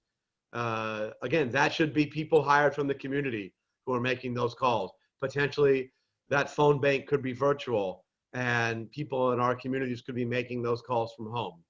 So I could go on and on about the scale of this undertaking, but I want to make sure that this is devised in a collaborative way. I also want to make sure we have resources for this, starting with test supplies that are totally lacking now. And it's why I and many others are pushing hard for the federal government to take over production of things like swabs and some of the reagents that we need for broad scale testing. But we also need money for all of this. And there's another stimulus bill being negotiated today in Washington. And the reports that I'm seeing in the media say that every component of this has been agreed to except one, money for testing. And you know, we had $25 billion in the last stimulus bill for an airline bailout, and very happy that that was there. But we need a similar amount in this package for testing, or really, in my opinion, it would be a scandal. And there's no avoiding the need for the city government to also put money in for this. Just how much is in the executive budget proposal for all of this, we don't actually know. I actually asked the mayor this in our council member briefing last week, and we don't have an answer yet. This is going to be a major priority for me, and both getting the resources federally, but also at the local level. So I think I'm going to pause there, but I'm really excited to engage all of you as we envision and execute on what really could be a life-saving plan for New York City. Thank you so much to all of you, especially to Borough President Brewer. Thank you so much, Councilmember Levine. And forgive me, Councilmember Carlina Rivera, I would like to ask Councilmember Ben Kalos to go next because he was on the line originally before you came on. Thank you very much. I'm here at City Hall, standing at the steps, as you can see from the background. The Zoom backgrounds can be pretty fun. I want to thank Noel Hidalgo for putting the technology together and supporting all the boards. My daughter would like to go back to watching TV, so you may hear her in the background. And I think that this is kind of a strong push for why we need technology teams embedded in every city agency. We've been using Zoom. We moved our first Friday to Zoom. We did a Q&A with Health Commissioner Borough. We co-hosted it with Congressmember Maloney, Borough President Brewer, Senator Krueger, Assembly Members Cord and Seawright, and Councilmember Powers. We have hundreds of attendees. You can watch that on Facebook or YouTube. And I think it's great that we can now record our meetings over Zoom, and hoping to collaborate with Noel and different community boards on streaming to Facebook or YouTube or other platforms so people can watch even without having to download Zoom or use the Zoom application. We've been very concerned. I heard one of the community boards mention about the digital divide. We worked with Silicon Harlem. We secured free broadband to any household with a student that doesn't already have it. That's regardless of income, and that's going to be for 60 days from when they sign up. Those that are eligible for free or reduced school lunch or supplemental Social Security income can continue afterwards for $14.99 a month. For my part, I've been solely focused on PPEs, ventilators, beds, and tests. We were able to add 550 new beds in District 5 alone. Hospital for Special Surgery was able to add 200 beds, and Kohler has had a vacant wing. I've had numerous conversations with our hospital's chair, Carlina Rivera, about my concerns that the city was going to close it down. I'm really happy that the city, instead of closing down Kohler, decided to invest in rebuilding an entire wing of the hospital with 350 beds. Initially, just like the USNS Comfort and Javits, they weren't supposed to have coronavirus patients, but like the Comfort and Javits, I'm proud that Kohler is now taking folks who have coronavirus. They are not taking folks who need ICU care. They're taking folks who just need monitoring. And we've been proud to be working with the community and others to get answers. Some key things, this is a separate wing of the hospital than the current patients who had previously been there are in, and folks are not intermingling, and folks are being isolated if there are any cases in the current population that was previously there. On PPEs, we were recognized by EDC for connecting dozens of people with donations, manufacturers, and suppliers. We've actually been so successful that we've been redistributing thousands of materials we received that were not sterile, so the hospitals couldn't use it, to homeless throughout the borough. And I will just say that since the very beginning, I've been taking the position that we're not going to get out of this until we have widespread testing. And so happy to partner with anyone on this call, anyone anywhere, on trying to get access to the resources and materials we need for the test. We've also been doing a bunch of different op-eds. We worked with economist Teresa Garaducci on 5 things we can do to save small businesses. And a lot of that was adopted in the federal stimulus, number 2. We worked with Labor Press on thanking those on the front lines, in addition to our healthcare workers, those in transit, utilities, postal workers, delivery, and supermarkets, among many others. We also wrote an op-ed in Gotham Gazette calling for vote by mail. And everyone on this call, and I'm hoping the community board can be very helpful in getting this out. You may now vote by mail in federal and state primary on Tuesday, June 23rd. That's President, Congress, Senate, Assembly. You must apply for an absentee ballot. I support Tish James in trying to get it mailed to everyone, but you have to actually apply. We need to get this out to everyone. You can either call 866-VOTE-NYC, and they will mail you a postage-paid application that you fill out and then mail back in, and then they send you the absentee ballot. Or in the alternative, you can download it from vote.nyc/page/absentee-voting. You can download that form, and when you do, you must check off temporary illness. and you can submit it by fax in New York County to 646-638-2047, or under Governor Cuomo's order, you can email it to voterreg, one word, at boe.nyc.ny.us. Anything that is mailed, if you choose to mail, has to be postmarked by Tuesday, June 16th, 2020. You'll receive your absentee ballot 32 days before the election. It must be postmarked by Monday, June 22nd. We also partnered with City Meals on Wheels and Councilmember Keith Powers to distribute hundreds of boxes of food to public housing residents in my district. So a big shout out to both of them. And we have a problem, and all the community boards, we need help.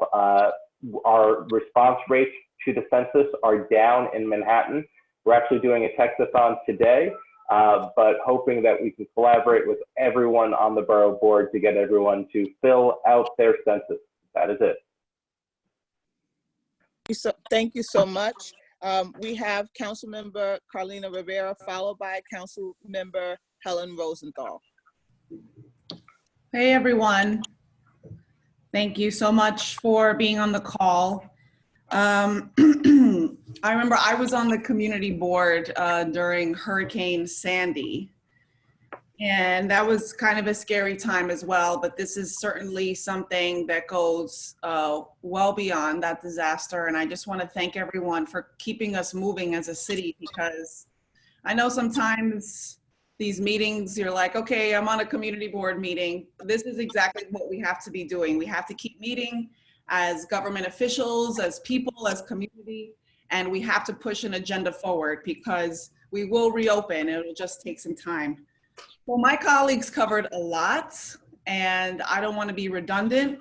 So I will just say there's a couple of things legislatively that we're working on. One is open streets legislation.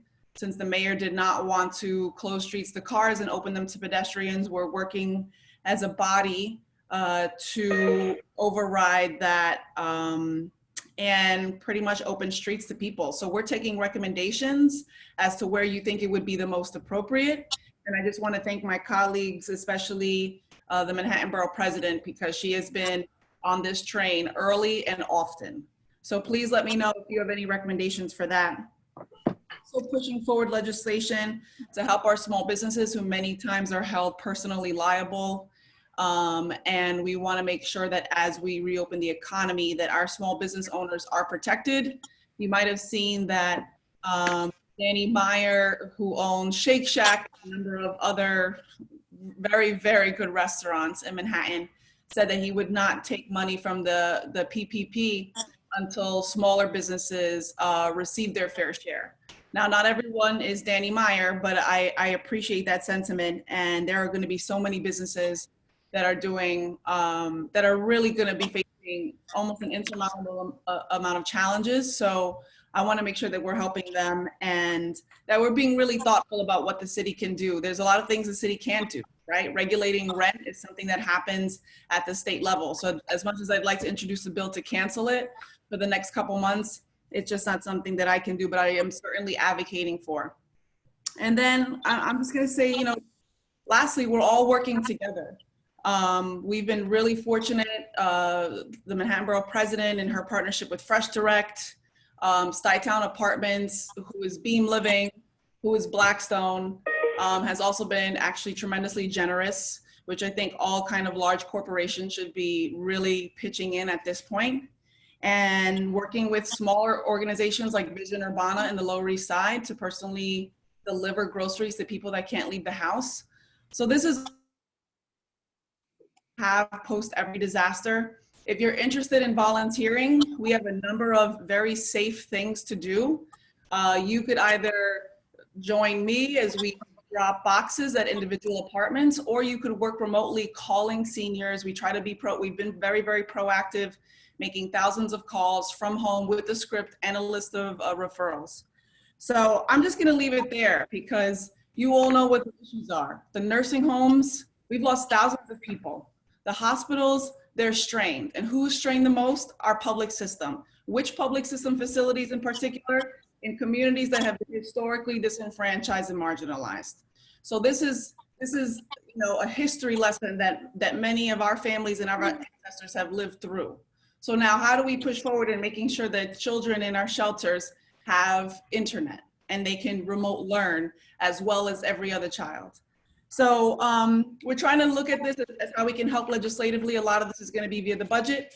Keep pushing your Congress member, keep pushing your council member, and we're going to try our best to get through this feeling as whole as possible, considering how much loss there has been. So I just want to thank you all. You're a volunteer, you're awesome, and I want to thank you for putting this together and for allowing me a couple minutes to say thank you. Thank you, Councilmember Rivera. We'd like Councilmember Helen Rosenthal.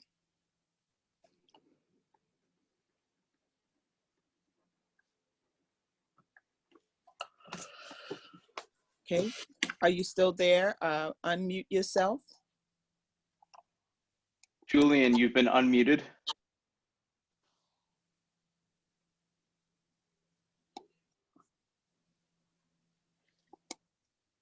Julian, you are currently unmuted. Oh, hello, everyone. I was under the impression that Councilmember Rosenthal would be joining us. I think she may have been held up on another call she had earlier this morning. The only thing I'd like to mention to the Borough Board this morning is that our office is consistently working with local businesses and pharmacies and trying to update that list and get it to our constituents each day. As you know, things are constantly evolving with requirements for businesses. We're trying to make sure that people know what is accessible to them in the neighborhood, many of which are small family-owned pharmacies. We're also hosting our monthly housing clinic this Wednesday via Zoom with Take Root Justice and Got a Riverside Law Project to answer some COVID-related housing questions that constituents may have and give them a chance to really hear about what the rent moratorium means, or the eviction moratorium rather, and also what they can do if they are facing issues with paying their rent. So I'll be sending a list to everyone on the panel so they're able to join or distribute if they have any interested constituents or if they'd like to join themselves. Thank you so much. Oh, hey, Mark. Thank you. Thank you so much. Mark, is that a question? Yeah, I'm just wondering if the Mark housing, Diller? thank you very much. I'm asking Julian, he mentioned his housing or the council member's housing clinic. I'm just wondering if NYCHA issues will be welcome at that, or is that more oriented toward different kinds of housing? Because there's so many different issues that are obviously in play right now. Sure. Thank you for clarifying. This would be for non-NYCHA residents. We are open to doing a NYCHA town hall. We're just currently looking to find a good attorney that would be able to assist with those questions since it's quite a unique need. Yeah, they sure are very different things. So thanks very much for that clarification. Thank you so much. So without any further city Tammy council has members her hand up. I'm sorry, go ahead, Tammy. All right, Julian, do you mind sharing the small mom and pop resources for pharmacies? We have Absolutely. several downtown that are on the verge of bankruptcy due to COVID-19.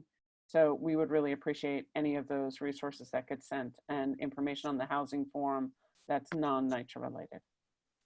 Absolutely. And I'd like to clarify too that they are pharmacies that are within our district where we would be happy to look into expanding that, but it's been kind of a tedious task to call. We're calling because most people don't update their websites or, you know, that's kind of been our method of finding the updates because it really does evolve day to day how they're operating during this time. We have a discussion in part of our small business dialogue coming up in our executive meeting specifically targeted to small mom and pop pharmacies because they're getting crushed more than anything right now. So great. Thank you Happy so to much. share. And I see the council member Rivera has her hand up, and after the council member, we have Brittany Bowen from the Speaker's office on the line as well. I just wanted to say we are having a NYCHA town hall on April 24th, which is on Friday. I'll be having that along with Congresswoman Velasquez's office, State Senator Julia Salazar, and a number of advocates. So that is a very, very big issue of the third highest concentration of NYCHA after Councilmember Ayala uptown and Alika Ampry-Samuel in Brooklyn. And we are facing tremendous problems. I don't even want to call them challenges, because the sanitation, the repairs, just overall, you know, disrespect for our NYCHA family. So we will be having a town hall then. Also on my website, my council website, I do have a COVID resources section along with a number of resources. And almost weekly, I'm participating in small business forums. So they are out there for questions like from pharmacists, from restaurants. You can sign up for my newsletter also on the same page. And we try to promote as many of these small business town halls as possible. They typically include participation from Greg Bishop, who's the commissioner of SBS, which I know that application portal has closed, and as well as local bids. So our business improvement districts, our merchant organizers, so they've been really, really helpful in getting a coalition of panelists of experts together, because I can't answer every question, but I try to. And then just wanted to say every Tuesday at 7:30, I host a Facebook Live. It's just for an hour. I answer all types of questions. I only bring facts, and if I don't know, I'm very honest. And tomorrow we're gonna have Dr. Katz, who's the CEO of Health and Hospitals, join us to answer questions. It's the largest public hospital system in the country, and we're lucky to have him. So he's gonna be answering questions, and then I'll be doing Q&A, as I always do every Tuesday, 7:30 on my Facebook page. So I just wanted to add that.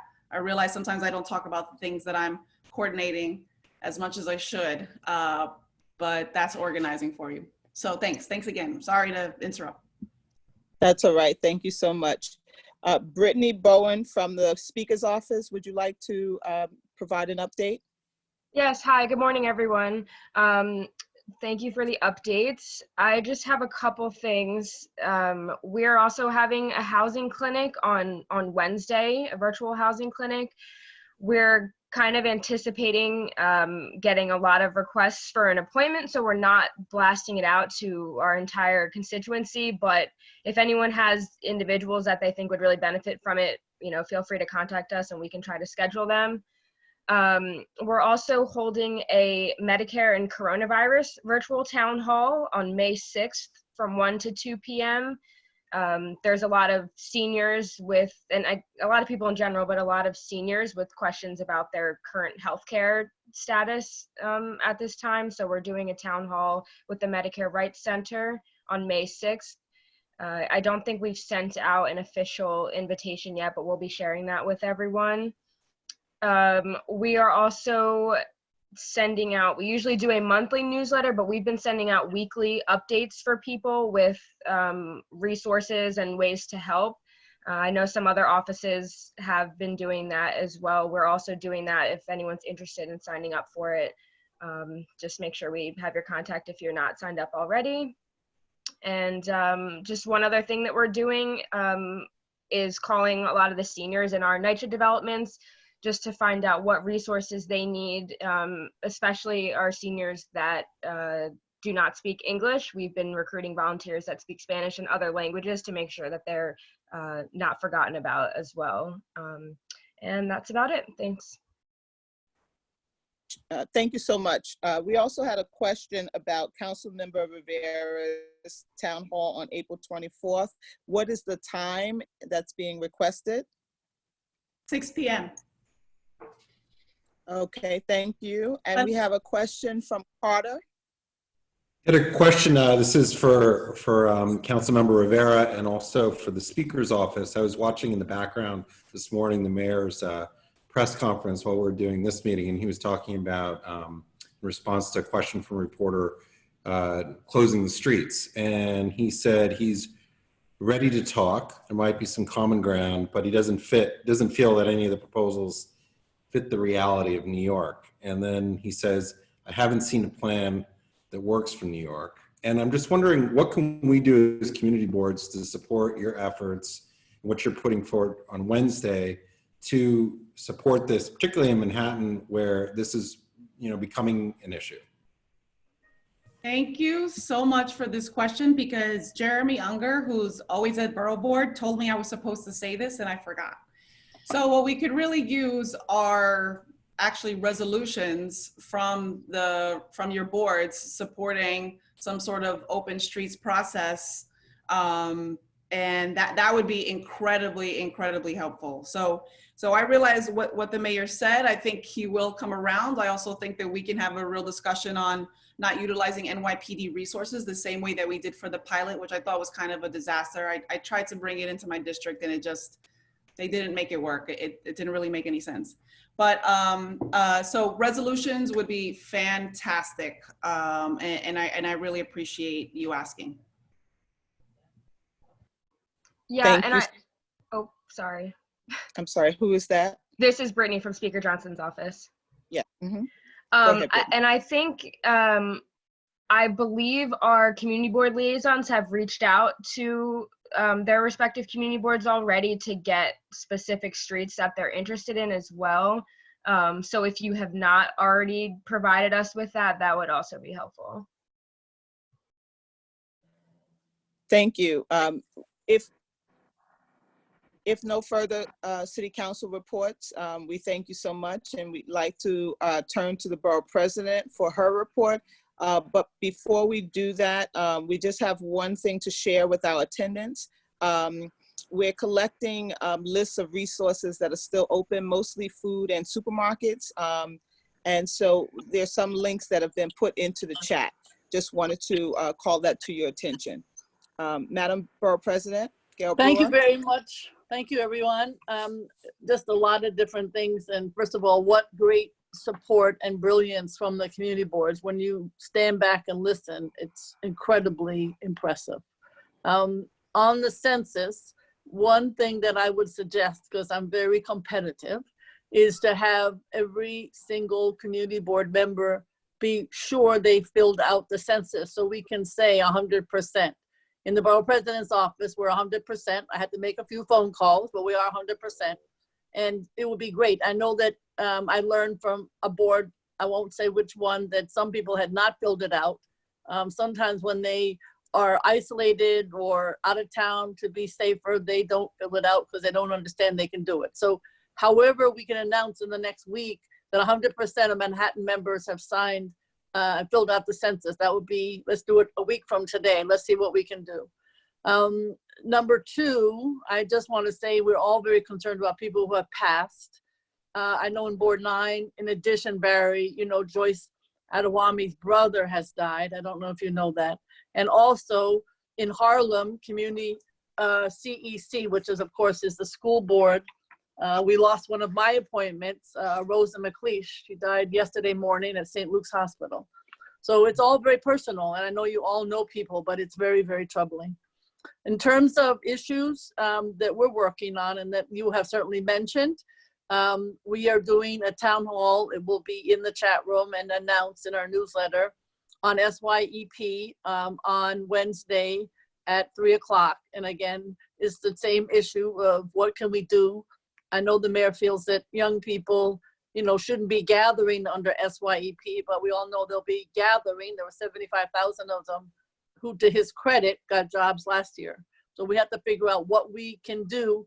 And people like the chair of Board 11 who have experience and others need to figure that out.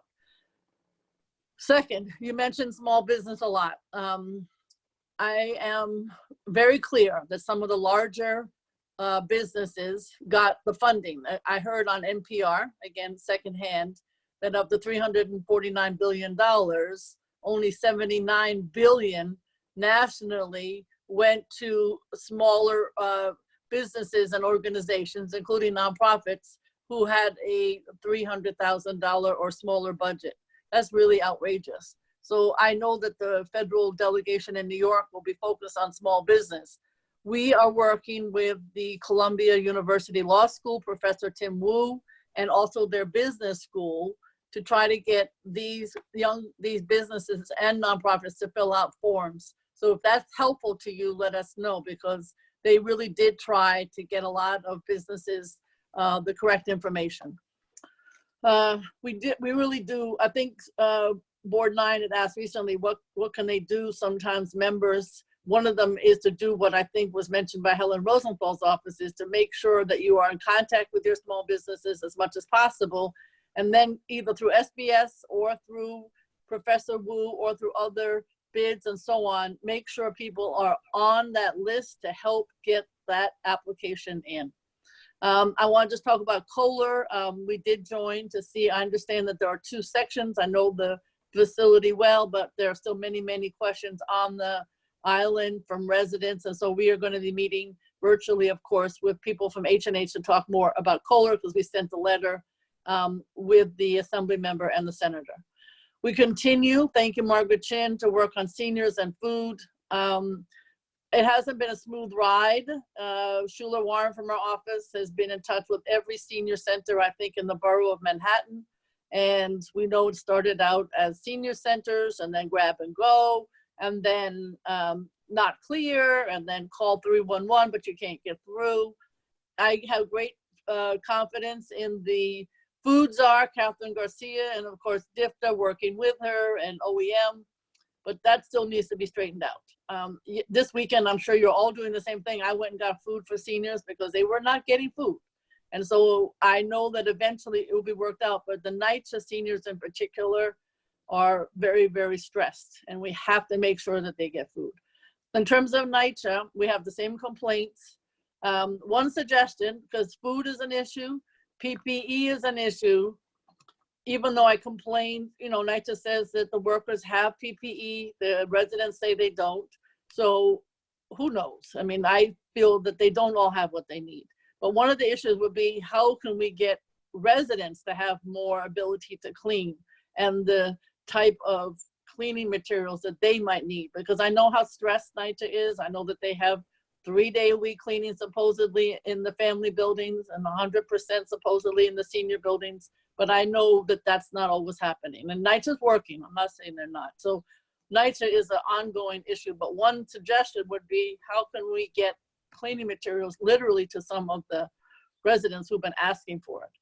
In terms of the arts, thanks to the Harlem folks and the Inwood folks and Athena Moore and certainly Boza Rivers and the Harlem Chamber of Commerce, we have a phone call coming up on Thursday. We will send it to the community here, particularly for the Uptown Arts Groups. As Boza Rivers stated, they're the last on the chain sometimes to get support. They're box office related. There's no other third-party reimbursement. And so we need to work with the arts groups uptown. We're going to try to work on as much philanthropy as possible, but I just want you to know that in general, uptown and downtown, the arts are a challenge. And we really need to make sure not just the larger museums, which have their own challenges as SIGs, but these programs have to have some kind of support. And you might want to continue to bring that up at the community boards. We are working with Columbia University. To their credit, we have had some incredible YouTube. First one we did was on education a couple of weeks ago with the Department of Education and Teachers College. We did one on small business with their business school and with obviously the SBS commissioner and others, Andrew Reggie, who's also a member of Board 7 and knowledgeable as head of the Hospitality Alliance. And the next topic we're going to do is on technology, trying to figure out obviously what works now and what could work in the future. I'm reminded that Mark Diller said that a senior called him up and said, I really like this Zoom. I take a bus 45 minutes to get to Community Board 7. I talk for 2 minutes and then I get back on the bus and go home. I would love to stay in my living room and talk to you. So these are just examples, not to mention the DOE issues and community boards and all of us in the future. What does technology mean, from Wi-Fi to usage to all the issues that we can talk about? So that's going to be our next topic. I am very interested in the streets issue. As you know, we started talking about this a week or so ago. I will tell you that Sam Schwartz, who is well known as the Daily News op-ed and also as a consultant on this topic, has put together a phenomenal, I have 6 pages here, there'll be more, idea as to how to close the streets with different opportunities for different kinds of streets and different types of neighborhoods. I will send this around. Then the question is what works for your community? And he's put in hundreds of hours with his staff coming up with something that is, I think, workable, interesting, innovative, out of the box, etc. So that's something that at least you could work on and say, I like this idea, I don't, you know, I will, without getting into all the specifics. I just got it a few minutes ago and have been reading it as we're sitting here talking. We are also, you know, to the credit of the council members, they're working on the budget. We're working on our capital budget. The issue of SYP is a challenge, and also there's so many, but the other one, of course, we're getting a lot of calls about is the organics. And the question is, do you save money by continuing to do an organics because the material doesn't go to the landfill? And how does that budget work out? Because obviously all of these things are going to have to be budget related, and all the composting challenges that go with it. We are very focused on the grants list. I talked about it for the arts, but we're putting together the best we can. There are grants available, may he rest in peace, thanks to Jay Kriegel, that will be available in the Chelsea area. Jay Kriegel was very employee of related, and he had gotten all of the businesses in that area to allocate funding a year ago to nonprofits in the Chelsea community near Google, etc. So that staff and others are continuing. So that will be an opportunity for small businesses and nonprofits. I think in this case, it was always been nonprofits. I don't know if it's going to be opened up to small businesses, but God knows the nonprofit sector needs it as much. I've heard a horrible statistic. I hope it's not true. We're going to lose a half of our small businesses, and we could lose a third or a fourth of our nonprofits. That hits me in the gut. So every single nonprofit needs to be helped as much as possible, and obviously the small businesses. I know that we've all been working regarding the hospitals, and I want to thank Board 11 for helping with us. The money that Nilsa mentioned came, it was $115,000 coming from Jonathan Rosen Inc. and L&M, and it's paying the 20 restaurants in East Harlem to allocate and bring twice a day food to Metropolitan Hospital. And we've been trying to get a little bit more press on it, only because it's a different model. I think it's fabulous that Bloomberg Philanthropies is paying a huge caterer. That's great. But the fact we need our small businesses to survive.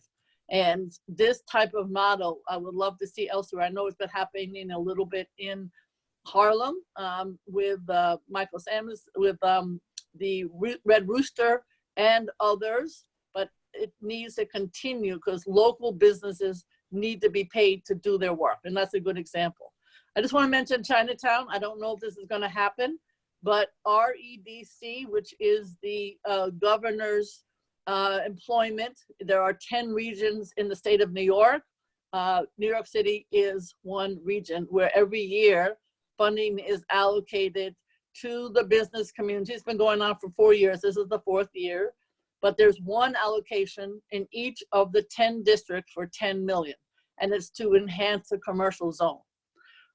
In the past, in the 3 years up to now, 1 year went to Queens, 1 year went to Brooklyn, and 1 year went to the Bronx. So I think it's Manhattan's turn. And we're actually going to be working with Chinatown. That's my suggestion, only because I believe Chinatown is all hurt, but Chinatown, the small businesses, for even before this horrific pandemic, have been in trouble. And the virus has only exacerbated the problem. We've been working a lot with NYC and Company. They are focused on recovery. Mark Levine made some excellent suggestions and ideas in terms of health.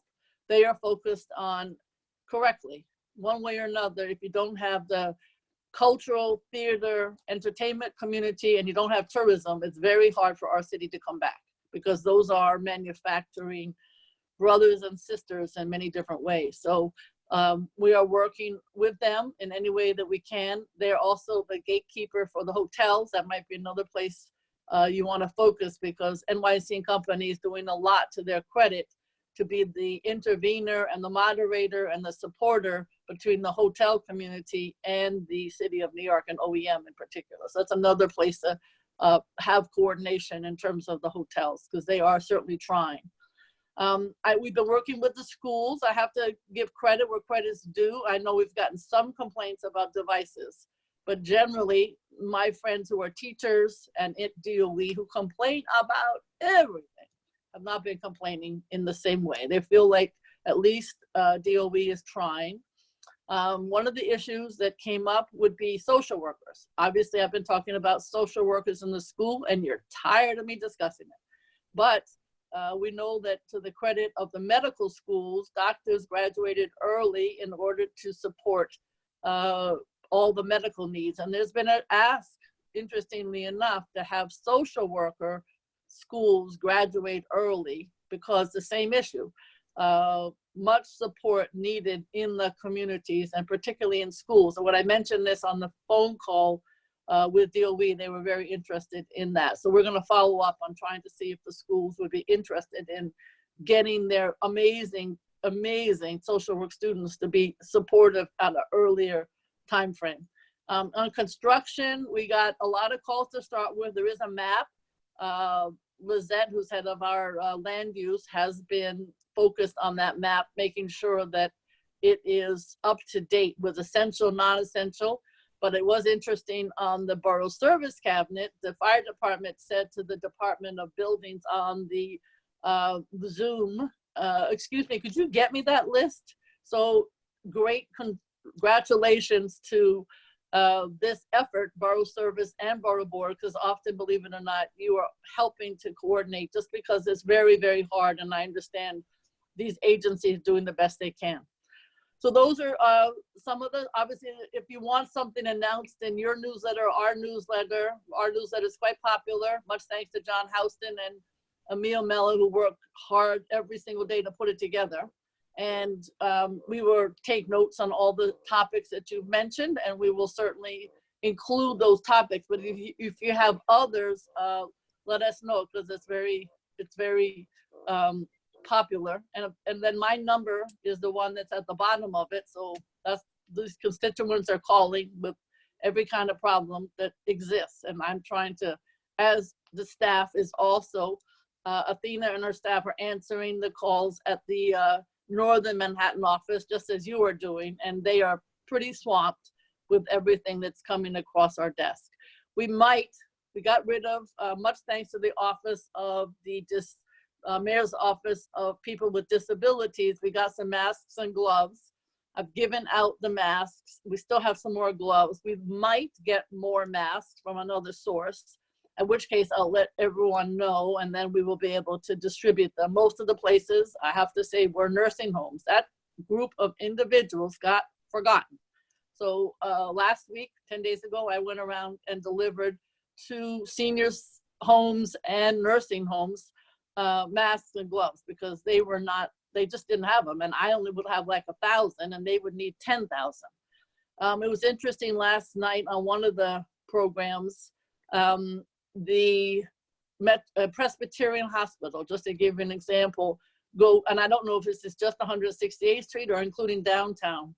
They used 50,000 masks a day, and those are the N95s, 50,000 a day, because every time you visit a patient, they have to switch and throw away. So these are the challenges that we're all up against. And as Mark Levine stated, it's going to be an even bigger one. But we do need, I think, as a community, to think about what, like a task force or a committee on recovery. What should it look like in your community? What would you like to see in your community? The bids, we had a meeting with all the bids, and they're coming up with ideas for the restaurants and for businesses, and you could coordinate with them and also with your CECs. Thank you very much. You're all rock stars. Thank you.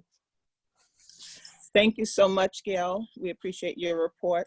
I know that there may be some questions for the Borough President. Are there any? I'm looking for raised hands. And if not, I'll turn it back to Algin Bonilla.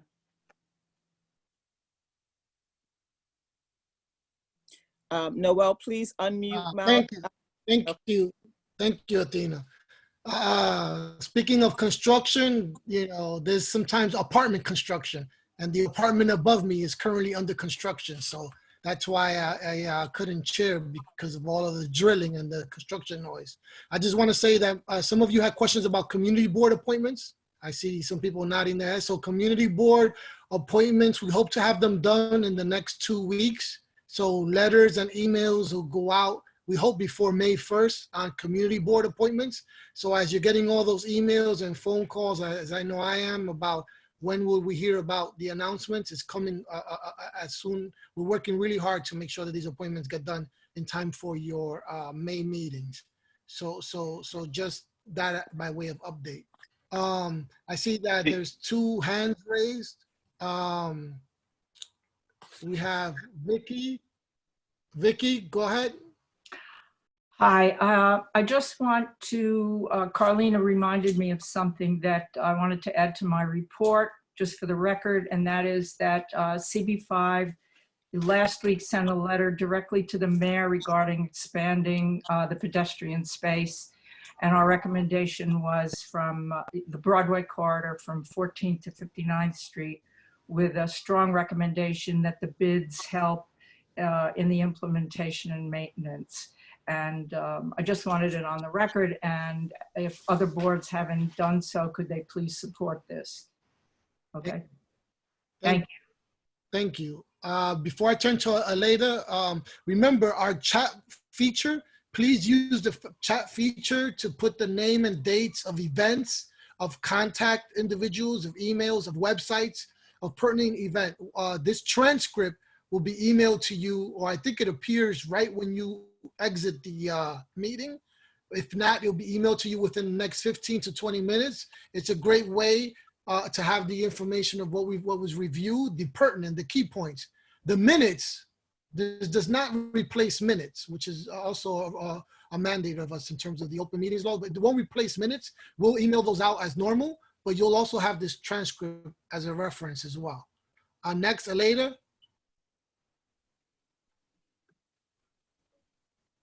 Sorry, mute. So it doesn't sound as though community boards will have any input into the new members from if you're sending out letters within the next couple of weeks. Is that right?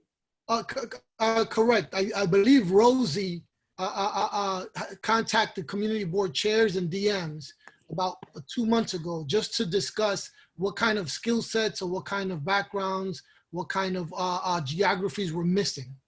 And all liaisons. And the liaisons. And the liaisons were in contact as well. So we go with that information. I do realize that some chairs have contacted liaisons with a request that you be able to see the appointments prior to being announced.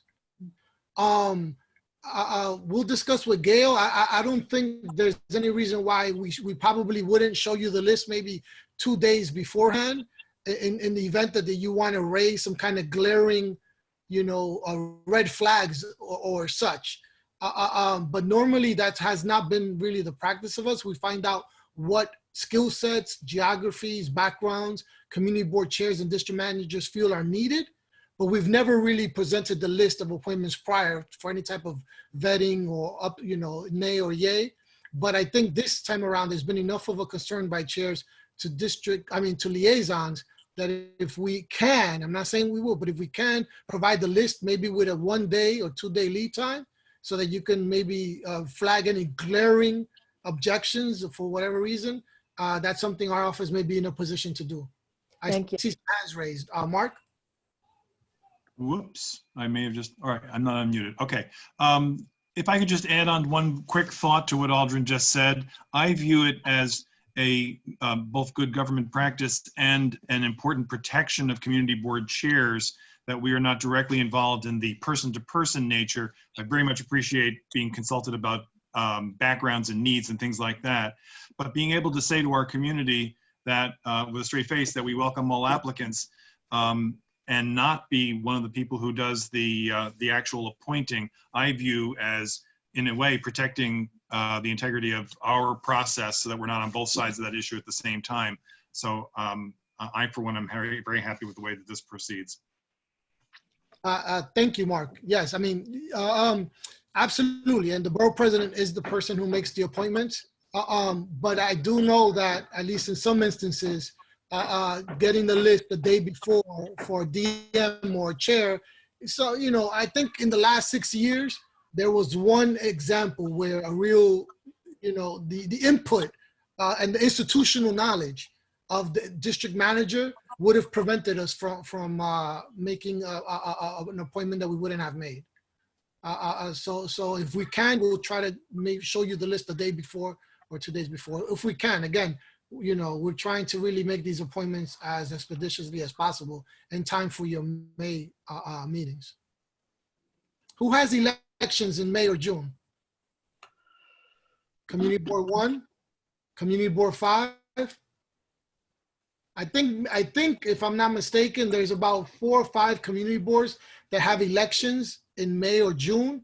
And I know if you have any questions of how those elections ought to proceed in compliance with the different executive orders of virtual meetings, I know Adele Bartlett has information to that effect, or can get information to that effect. So feel free to email us if you have any need for advice of how to proceed on your community board elections.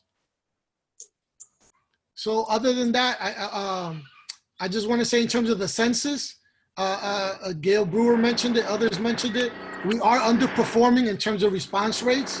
And that's something that is troubling because most people are home, and you know, that number shouldn't be as low as it is at this point. So we have to figure out what's going on in that regard. And working person to person, institution to institution is one way to go about it. But it is, we are underperforming in terms of the response rates. And any comments on that? All right. And then lastly, in terms of something what Mark Levine mentioned in terms of the post-COVID, or once we start going back, we have to probably have a different meeting, you know, just focused on that. So for example, people mentioned that we might do contactless temperature checks, right? What does that mean? Does that mean we don't let people into a meeting if they have fevers?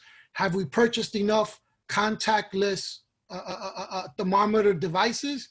I know in anticipation, I've purchased several, and I know there's been a wait list to get these PPEs, a different type of PPE. So we need to have probably a meeting soon in terms of what our you know, practice will be post-COVID. I know many of you have seen some of the videos coming out of China in terms of things they're doing in mass transportation and in public forums and public meetings. And, you know, our society may or may not have the value system, you know, comparable to doing those types of things. But we have to discuss, you know, how it is that we will proceed in terms of what's expected in terms of public gatherings post stay at home orders being lifted.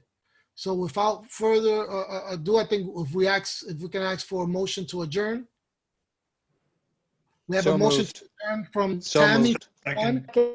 Second, so moved by Barry. All in favor of adjournment, say aye. Aye. All opposed, abstentions. Thank you so much, everyone. We had at one point 112 people in the meeting, 112 people in this borough board. It'll be posted on Manhattan Borough President's website in terms of being archived as a video for further view. And I thank you all for participating in this April Borough Board. Thank you so much. Thank you. Thank you. Thank you. For everybody. Thank you, Alton. Have a great day. I need your help.